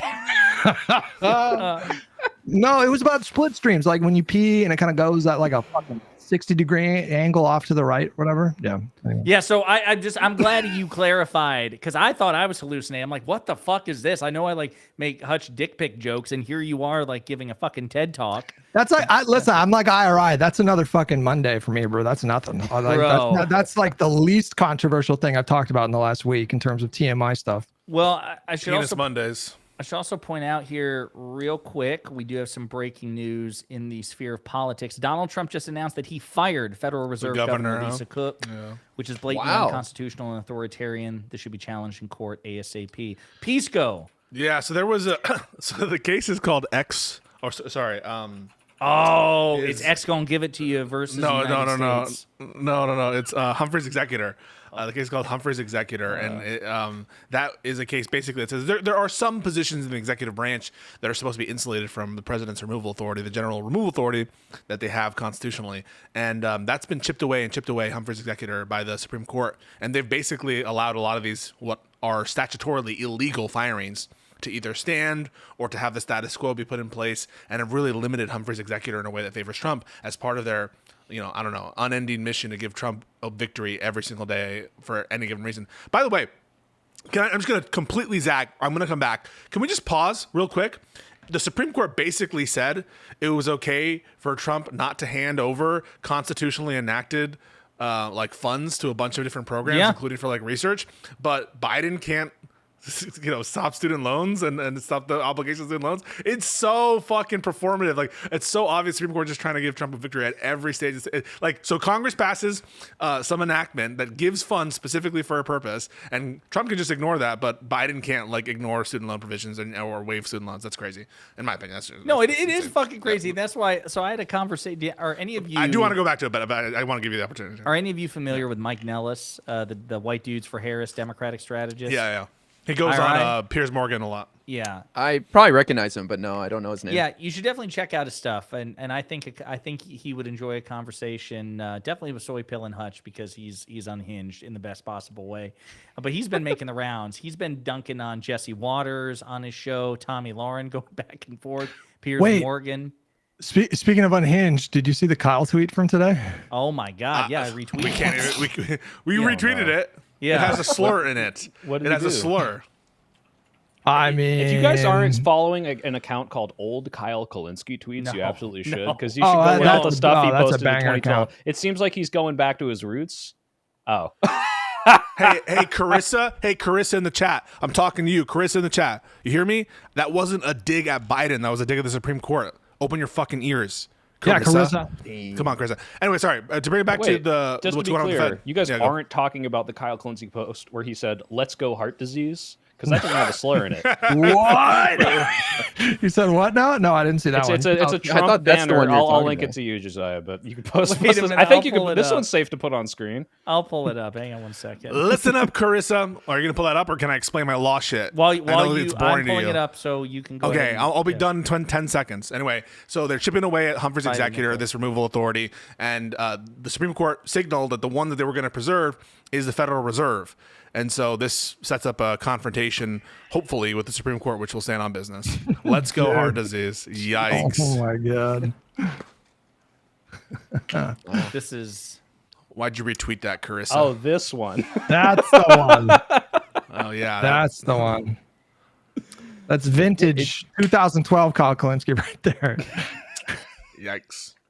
Look, I asked Gavin Newsom, I said, look, Gavin, if you call Donald Trump the arseler, I'm voting for you. I don't care what other policies you pass. Wait, when did you talk to Gavin Newsom? What the fuck? No. I just tweeted it out. Like he was talking about. okay. I haven't spoken to him yet. Don't worry, it'll happen. Though. I'm on the trajectory. Ro Khanna is Soy Pill's roommate. Okay, because he's gonna meet Governor Newsom. Trust me, it's gonna happen. You joke. I am in the Newsom creator signal chat that was branched off from the DNC creator signal chat. For you, bro. So we'll see what happens. Wait, did Pete Hegseth or did he leak that signal chat? How did that happen? No. But I'm manifesting arsenals. That was a into the stretch, debate stage. It's happening right now. That was a stretch. Any text chat? It really wasn't a stretch. No, I don't think so. So anyway, I think it works better with 4. Wait, hold on, boys.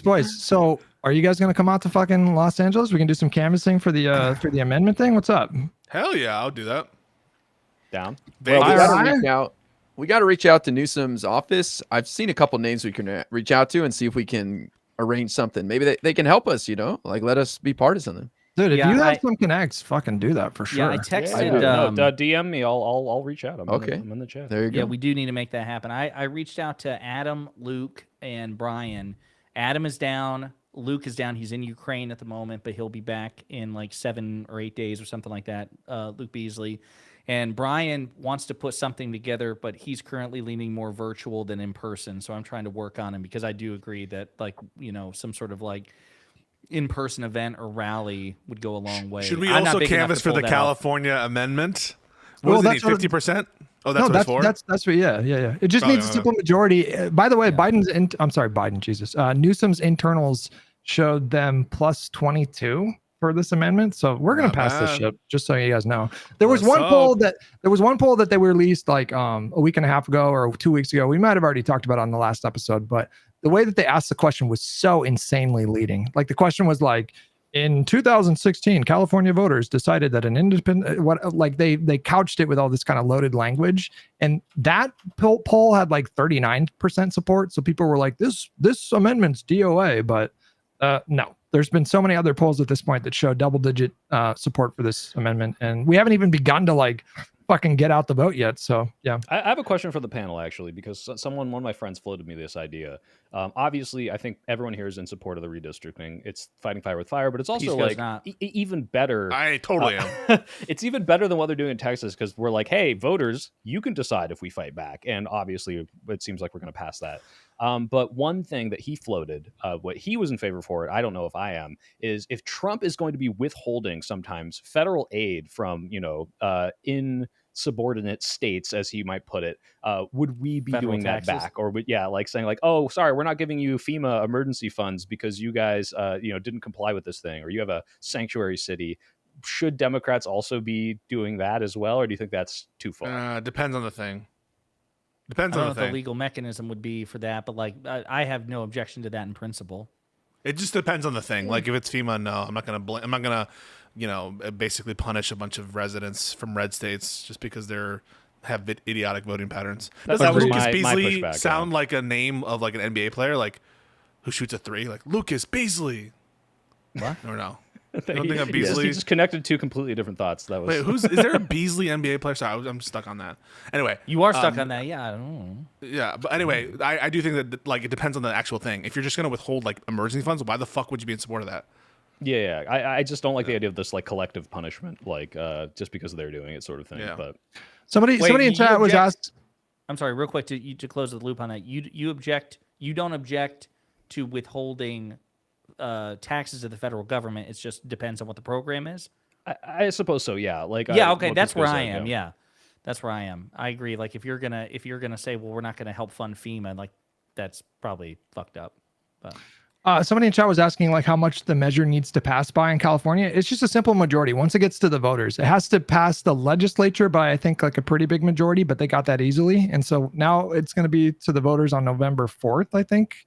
in California, and sick. And it just It's needs like to 2 be months. yeah. It just needs to be a simple majority. Which means 50%, right? Yeah, Or more. Yes. Just a More than simple 50%. majority. Plus Yeah. one. Yeah. Yeah. IRI, do you share Hutch's confidence that it will pass? Yes, I do. Absolutely. Democrats are very popular here, and Gavin as well. He had his recall election like in 2023, I think it was, and he won by like 20 points. So I'm not worried I'm about sorry, that. aren't- We fucking hate this guy. He's fucked with us so many times with the fire stuff, man. Like we fucking hate him here. So Are you guys worried that Adam Shifty Shift is going to get busted for mortgage fraud? You worried about that? Well, I was going to They're bring this going to up. drop an as- indictment. Yeah, I was going to bring this up as far as the federal board member that he fired. He accused her of mortgage fraud. So this seems to be the new tool that Trump administration is using with Letitia James, with this Federal Reserve Board member, with Adam Schiff. So I just think this is a very weak charge against people because, like, I looked at the Letitia James case and her lawyer responded in great detail to all the accusations. And when you sign a mortgage, it's like a bunch of paperwork, and it's easy to make a mistake and have one of them say it's your primary residence and the other ones to say it doesn't. So it just seems like a bunch of BS. But when Trump has his property in Mar-a-Lago inflated for purposes of, I mean, did you hear the news about that? That Damages case get waived. Yeah, I want you to explain this to me. Okay, I take the point that that the award or whatever it was, that the monetary compensation that he owed was they said excessive. Why has it got to go to fucking zero? I don't understand. Why No, is it that the doesn't. case? Because they say he's still. Yeah. I think they're going to reassess damages. I don't think they just vacated the award. Oh, They okay, still so it's a temporary thing. You think? Yeah, I think there's still going to be damages, and I think they'll even try to appeal it to the Court of Appeals. We'll see, but yeah.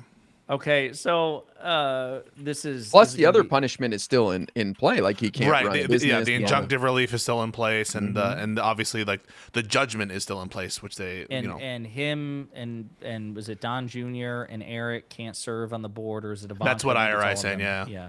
Yeah. Yeah. I think it's For like less 5 time years. for them. I think it's like 2 years for them and 5 for Trump. I could be wrong about that.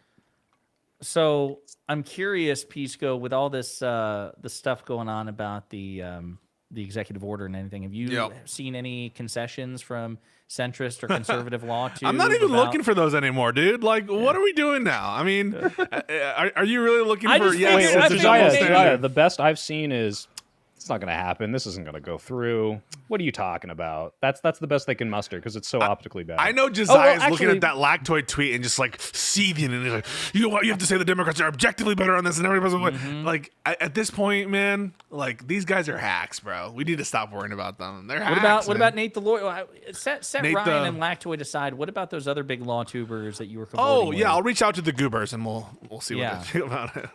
The Council of Goobers.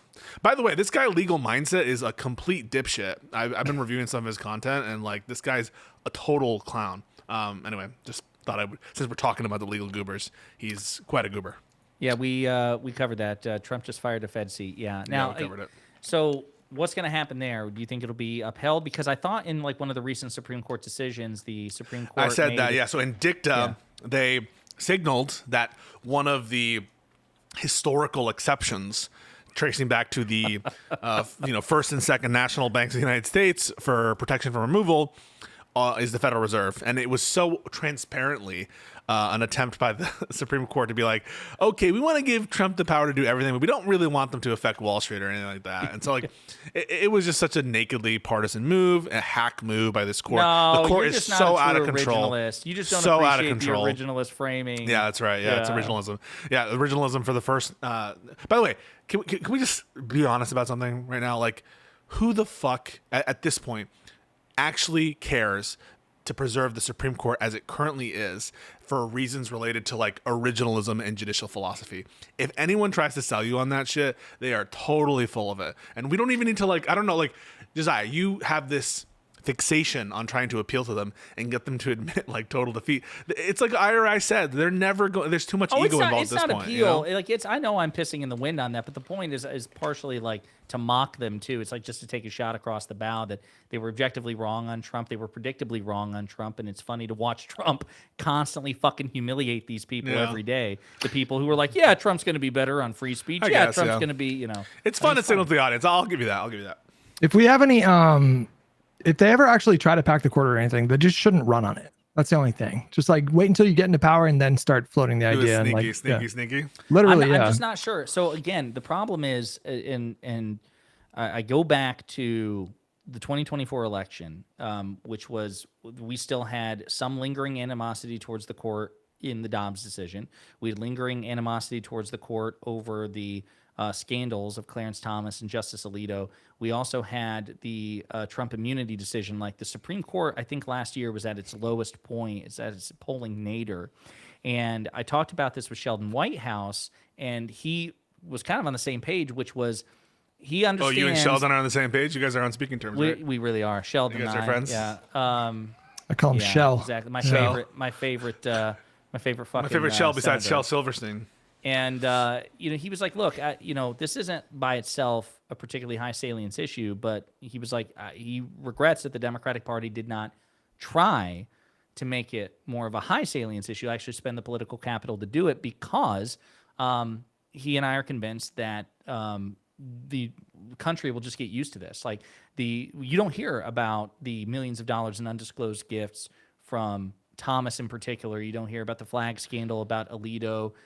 Even though the Supreme Court is pretty minor, active. dude. Who cares? Like, No, it's what do you mean? Who cares? No, what I'm saying is the Supreme Court reform is actually a big fucking deal, and all of these things collectively had some weight last year, and now we don't hear about it. No one gives I a feel fuck. like I mean, you got two sides of this, Josiah. On one side, you've got, hey, this might invigorate Democrats in the same way that gerrymandering is hey, let's fight back. This is bullshit. On the other side, I think this optically looks like a sore loser thing. Like, oh, you got your president, you installed your Supreme Court justices, you're upset about it. Now you want to reform the system now that it didn't work out for you.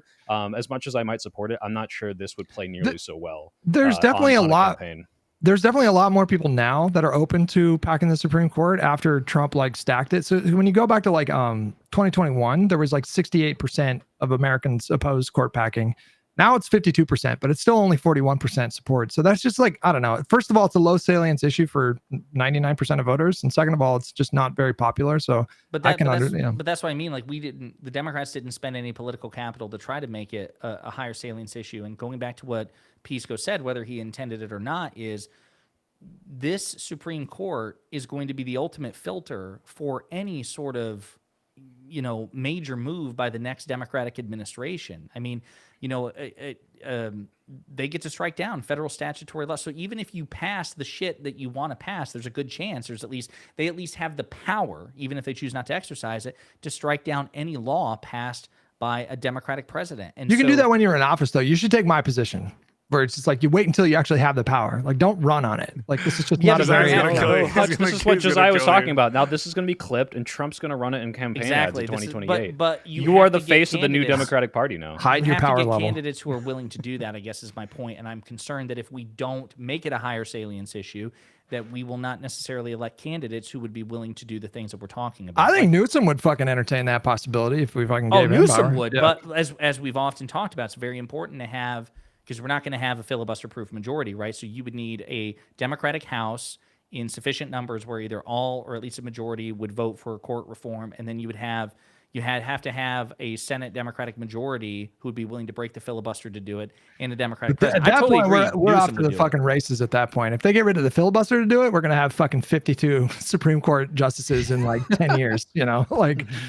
Yeah, I see a comment I want to piggyback off of in the chat. It says the Supreme Court was a big talking point in 2016. It didn't matter to voters. I mean, I remember there's this famous clip, Sam Cedars talking to Jimmy Dore, and he's like, yeah, hey, this is like 2, maybe 3 seats are up in this election. Doesn't this matter? And like, he's like, oh, what if the moon falls into the Lake Michigan or whatever? And it's like, at the stage of what the court was at that point, it was very at risk, and we were sounding alarm bells, and Hillary Clinton was sounding alarm bells. He's going to get 2 or 3 Supreme Court justices, and no one seemed to care. So how do you make people care about packing the court? You want to talk about black pill left?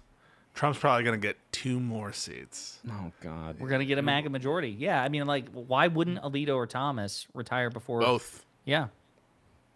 Well, listen, it sounds crazy, but there is a path to us taking the Senate in the midterms. It runs through Alaska. It runs through Texas. Ohio. And Maine. Ohio. Sherrod Brown. The polling. North Carolina. North Carolina is going to happen. I'm pretty confident North Carolina is going to happen. North Carolina, Maine, Ohio, Texas, Alaska. There's some options. Isn't Nebraska in the mix too? It's a ruby red state, man. I don't know. I mean, if we have an independent there, like what's The the guy's independent did name? pretty well. Dan Yeah, he did all Osborne, I right. think his name. Yeah. Listen, we got to pick off Susan Collins, and that is no easy task. Politically. I know Maynard's Yeah, I was going to say, politically. they might want to... Politically. metaphorically, politically. Guys, I Politically. don't support violence. Yeah. Unburn the Waymos, unburn the Teslas, and arrest Luigi Mangione. Wait, Wherever who was he it? is. Wherever Who was Luigi it? Was it is, Hutch, get him. the Waymos? Who was That it? was me. Yeah. Yeah. I said that Hutch, you burned a optically. Waymo? No. I was saying optically, Yes. it's very, very bad for them to do that. Yeah, we have to That's unburn it. them. Yeah. Yeah. That's what I said. And listen, I'm kind of with Josiah on we got to go nuclear on everything, and I'm talking like I I'm brought saying, you in I want to here see. back me up. Well, wait a second. I want to see Gavin's talk about packing alligator Alcatraz with these MAGA goofballs. I want to see. oh the my filibuster word. out the window. Oh, yeah. I don't even Concentration go camps, but woke. That's what we're going to run on. Is that what's happening? You just Concentrate. gave Josiah the most powerful erection he's experienced in the last 2 to 3 years, probably. Hey, get up here. Penis This fixation is this the word. episode. Listen, MAGA is a cancer. I'm This kidding, is honey. this ain't your grandpa's Republican Party, and it's not coming back. Like this is an existential threat to our democracy. So everything's on the table, man. To These- shreds, you say. These thieves I are don't going know. to I'm destroy our with Hutch on country. the maybe don't say it until you're in power, and then No. if you need to do And then the put the them under post torture. 1940s Germany, like, hey, let's try to denazify a little bit. Okay, sure, but don't run on the alligator Alcatraz woke camps. That's not. Which, by the way, speaking of abundance, Yeah. the theory. Well, you say yeah, but like right now, the reason why alligator Alcatraz is being is stopped from Is it continuing because of construction regulation? Is is it? because they're using environmental Oh, wow. regulation to limit the building of housing for immigrants in the Everglades in the middle of like a wildlife preserve. So Oh, wow. I didn't know thank that. you to Naders Raiders for this one, helping Wait. support due process and good conditions for What's the co- what's the- prisoners. Was the court ordered that they have to start tearing it down in the next 30 days or something I like actually that? don't know the particulars of the injunction. They have to stop continue construction and they have to, I think, wind it down. But No, I no, think. it's probably gonna All be right, appealed. you were shaking your head there. Do you know more about it? Like the alligator, Well, it's- Island? 30 or 60 days they have to start taking it down. So I don't think Yeah. it's going to exist for very long.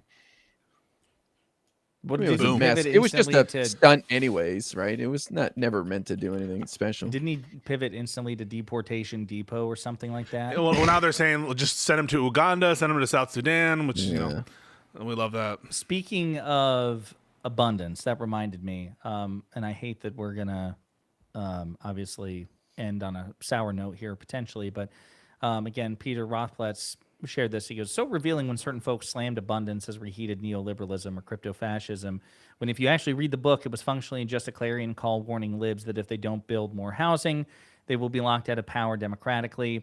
New York Times, red states to gain electoral college seats by 2032 due to population shifts.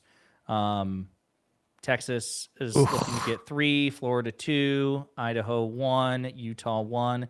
California, Illinois, New York, and Rhode Island will lose 3, 2, 1, and 1 respectively for a net Republican gain of 7 seats and a net loss of in blue No states reason to by worry 7. about this. When we win in 2028 and institute alligator Alcatraz, there won't be votes on the red side. We'll move them all to Florida. We'll pack them all in Florida. That's Does really that- horrible. That's really horrible Yes. news because it's bad. you can now you need more than just the Rust Belt now. Now Yes. you need more than Wisconsin, Michigan. You need more than that blue wall. The That's blue horrible. wall. Well, Yeah. what is the argument that it's about housing affordability and that's why people are fleeing? So we need to build more. We're gonna lose that. Yeah. Ezra Klein, like it's not even just abundance, but he's been on like he's been proselytizing this for like the past 6 or 8 months. He's like, listen, the primary reason that this shift is going to happen is because people are leaving blue states that they would otherwise want to live in for various reasons, simply because it's more expensive to live there. And if you build more housing, you would drop the prices of housing, make it more affordable. People like blue states would not be hemorrhaging residents. And that's the thing that was kind of fucking frustrated me about the more progressive response to it, which to me, it's like, if you have criticism because you think abundance does not tell the full story, can we at least agree that building more house, like, don't take issue with the thesis. Just say, I totally fucking agree with the thesis. I just think that it paints an incomplete picture, because I'm looking at this, and yeah, I've mentioned it in previous Lib and Learn episodes. We just didn't have the total figures, but the electoral college shift as a result of shifting population trends does not look to favor us at all. Really, yeah, bad. Have I pitched this idea to you guys? But I don't know how we do this. But we get a bunch of rich donors and we purchase a town in Wyoming, turn it into a college town, and flip 2 Senate seats. I think this is like actually unironically a viable strategy. Well, Wyoming has like 200,000 people. It's like a tiny state, right? We just get, look, 50K college kids in there. Some of their families move nearby. Get We can flip a whole IRI's state. TikTok viewers. He just fucking relocates to Wyoming. He starts Yellowstone. He's Kevin Costner in this Yellowstone sequel series. It works. I think it works out perfectly. That was the main criticism of abundance, by the way, was that they said it wasn't necessarily that they're wrong about like housing inventory, but the book was lacking in like other ways that the government can provide direct assistance to people. I'm sure Pisco probably could dive into more of the critiques as well. But Well, so there was also the idea that, I mean, I don't know if this is brain rot or not. I've not looked into the economics of this, but it's completely wrong, because what's really happening is the big capital firms are buying up all the housing and refusing to give them to people. And I don't buy that nearly so much, especially as someone who lives in San Francisco and sees how these regulations, I mean, his whole argument is the regulations are fine, but they need to be balanced for, does it actually have the intended outcome of being able to build more housing, which it does not. But everyone else is like, oh, it's Blackstone. They bought all the housing. They won't release it. It's all these big firms. And I don't see the evidence for that. well, the lefties, like they really didn't like abundance because their solution is going to be like government housing. And so like because it's like a market solution, they're kind of against that. Oh no, but Ezra is in favor. This is what I think that critique is misplaced. Ezra, the big example of why government, where it goes wrong, is that specifically funded public housing is some of the least efficient, hardest to spend money. And so it seemed like, I just don't get the sense from the abundance book that they're like averse to government doing stuff, purchasing things, or having public housing at all. In fact, I think one of their major gripes is the fact that public housing money is so difficult to spend and so inefficient. Yeah, it's about all the extra. Not only if you spend public money in San Francisco, are you going through, the Americans Disability Act and all these things about, by the way, I was just listening to it at the gym, so this is like stuck in my head. But like, there's all these regulations that are federal, sometimes federal level, but then there's the San Francisco ones, which even if there is a overlap, where you could prove similarity of like, hey, this is the exact same requirement, you still have to have that state level person or even a city level person come in and say, hey, like your ramp is 2 centimeters off and this $2 million is now held up with someone who has to go and reassess the value of your house and your property, make sure you're meeting those requirements. It's like, it's just harder to spend those public funds, not that public funds are bad. What's the y-axis on this, by the way? Fuck, I can't see it. Because sometimes people lie with statistics. Newswire is a little wild, yeah. Centimeters. Let's see. Let me see if I can pull centimeters. We're making the dollar smaller. So much more money can fit in your wallet now, Pisco. Gold going up is not good, It's not a great sign. Let's see. This is how I win. Wait, why? So are we like fucked? Where's Econo Boy now? We needed you, Econo Boy. We need to know what's gonna happen. It's true. God damn. Can you pour one out for my homie Econo Boy? Again, he got out. He's going to be the new Federal Reserve Chairman, or the Federal Reserve. He's on a porch eating an apple, smoking a cigar, looking on his beautiful land, and thinking, "Thank God, I'm not in politics anymore." He's like Thanos at the end of fucking Infinity War. He's just smiling on a great universe. Let's wrap this up pretty soon, hey guys. Yeah, that's it. That's all I blew it up, Hutch. It's 0.5 is the y-axis drop. 0.5 or 0.31%. Okay. That seems calamitous. That was a very misleading y-axis. Yeah, it's a little bit misleading. Seems calamitous. Yeah, so listen, we went a little longer than usual. We tried to get done at 8:30, but or an hour and a half for the show, but we wanted the final lineup here to get fully inaugurated. We have IRI. Welcome to Lib and Learn. We learned a lot from this particular Lib. Oh, yeah. Can I just say, this is the most peaceful, most, what would be the word, amicable episode of Lib and Learn that we've had in probably like fucking 2 months. Wow. That's because you talked about your dick and you made us all very, nervous. Yeah, you had IRI humiliating regretful MAGA voters, and there's a lot of discourse about your dick. Soy pills, sleeveless. There's a lot going on here to placate everybody. You had a religion reveal. Not that there's anything wrong with that. No, that's an ethnicity reveal, not a religion reveal. I just want to say thank you guys for inviting me, and I don't think I'm here to solve any problems. I think I'm here because we have a big tent on the left, and I know all your guys' hearts are in the right place. And if I can provide a little balance, just for the audience sake, because I feel like Hutch was saying that I got a lot of complaints that, oh man, this is happening or that's happening, and so just to show balance, I think it's going to be a lot of fun. So I look forward to it. And I know I love all your guys' opinions, and I know you guys your heart's in the right place. I really mean that. So I'm excited. I think it's going to be a lot of fun. Oh, me too. As a matter of fact, and we close with this. We should have done this with Soy Pill's inaugural episode. I didn't think about it, so now we're going to do it with IRIs. What was our favorite IRI moment of this stream? I'm not white. Sorry. What? Are you talking to chat? Sorry. Yeah. What the fuck? What the fuck? Wait, was that your submission? IRI shouting, "I'm not white. I'm not white." Only white people like IRI. Everyone knows that. I liked it when IRI was talking about him being a badass with the old lady. Was she old? I don't know. She was crying woman aged prematurely by her regret. Yeah, that was my favorite. Is hanging up when you're wasting your time. She knows. Get her out of here. My favorite part was where he was like, "We need to go scorched earth and make vast institutional reforms." Like that was hot, man. I love that. Thank you so much for sharing. That was mine too, because I know how much that means to you. So. I appreciate that. Yeah.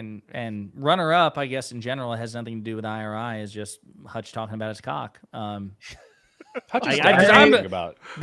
stunned. I literally opened the fucking stream and for like 20 seconds would shut up about it, and I'm like, this is real life. This is going on. Dude, a creator made a fucking like 10-minute video where he was just like, I tuned into Hutch's stream. And he those are the talked about best. his cock for 10 minutes. It was the weirdest thing I've ever seen. He did a whole video on it. It was amazing. Wait, Pisco, since I revealed my ethnicity, what are you? I'm not white, apparently. I guess I'm not white at all. I'm Latino. My ethnicity, I guess, is originally my ancestry is from Peru, but I don't really look that Peruvian. Maybe there's some Spanish there. Maybe there's some other stuff there. Who knows? But hey, I'm a quarter Latino too. Second reveal. So we are brethren. What? Holy crap! You're Latinx as well. Let's do a full ethnicity reveal here. Like, what's your 23andMe, boys? What's going on? I'm black. German and Scots Irish. Okay, is that it? Have you actually have your family members actually taken a test and everything? My grandmother did this whole it was like the last project of her life where she just like obsessively went over the family lineage, and we're just German and Scots Irish. IRI, you look like a Nordic, go with that. Where are you going with that? Careful. No, like I'm thinking like Finnish. No, it's mostly Polish. Oh wow, okay. Hey, you fucking phrenology stream. Hutch probably feels like a fucking idiot right now. He says Finnish when IRI is Polish. That's pretty close. Yeah, pretty close. I don't think in the neighborhood. Nah, I don't think in the neighborhood. They're like very close. What the fuck are you talking about? Hutch, are you like German? What are you? I was raised to believe I was super Irish on my dad's side. That was fucking bullshit. They took a 23andMe test, and I'm like super British on my dad's side, a little bit of Irish. I descend from a fucking slave, to be honest with you.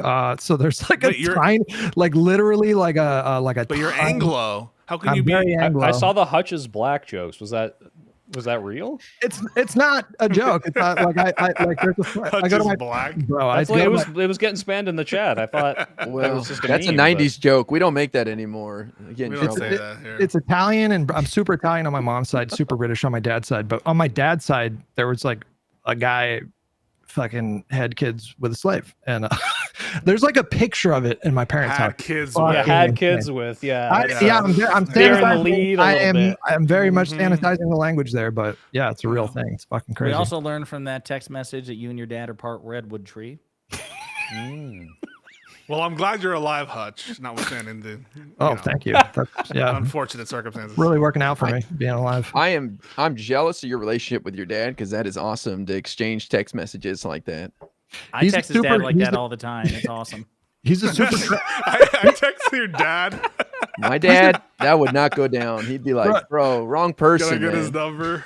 No, he's a super Trumpy guy. So like I've had to learn how to compartmentalize, but we figured it out and we get along pretty well now, which is cool. That's Let's fantastic. talk about dicks. That's, I mean, We should talk about don't our bring up dicks, yeah. politics at Thanksgiving, but you know, No, everything else yeah. is literally on the table. Well, boys, my heart goes out to you. This was a really great episode, and I super appreciate IRI. This was awesome. I really had fun. So we'll be back at 7 p.m. Eastern next Monday, and it'll be the typical hour and a half stream next Monday. So Can I plug? Can I plug? Plug. Tomorrow, Patreon members, workout video. You want to get big? I'm dropping the workout video. You've all been waiting for it. Hell yeah. And I'm debating some Jubilee fascist on the 28th. I don't remember which one. I think it's Can I throw this Kai or out here whatever. because I know you're doing the workout vids, and I saw Rashad Crenshaw is as well. I don't know if you've interacted with him. He's a really good debater too, and he's super buff. He's doing workout vids too. You guys should collaborate since you're fucking collaborating with everybody. And actually, as a matter of fact, here's another plug for the Soy Pill. Next week, he's going to do a workout vid with Congressman Ro Khanna and Zoran Mamdani, who's going to start lifting. Yeah. Ogre Boy's going to have his this is the series first session I'm hearing tomorrow. of this, but I'm happy they scheduled with you, not me. I guess you're my handler now because you're the organizer. Just saying content brained right there. I will get Zoran to lift 135 and stop looking so weak. It's going to happen. Oh, no. God. All right. Did anybody else got to plug anything? Like anybody else have anything coming up? No, I got IRI, something you're in the gonna real be on world. I Jubilee can't for the talk about. 45th time. No, just come hang out on TikTok. You guys want to see me debate MAGA? Oh, yeah. I'm going to reach out to you, really IRI, important on that because I want to learn how you do it, the streaming of it, because that sounds like Yeah, fun. hit me up. I'm happy to share. Wait, hold on. Mark has a good idea. If we all meet in LA, I'm taking you all to the gym. We're doing the gym stream. I'll go. Right Yeah, after push the pull? chronology stream. Do you do full body push pull? What do you do? I do push pull, yeah. Yeah.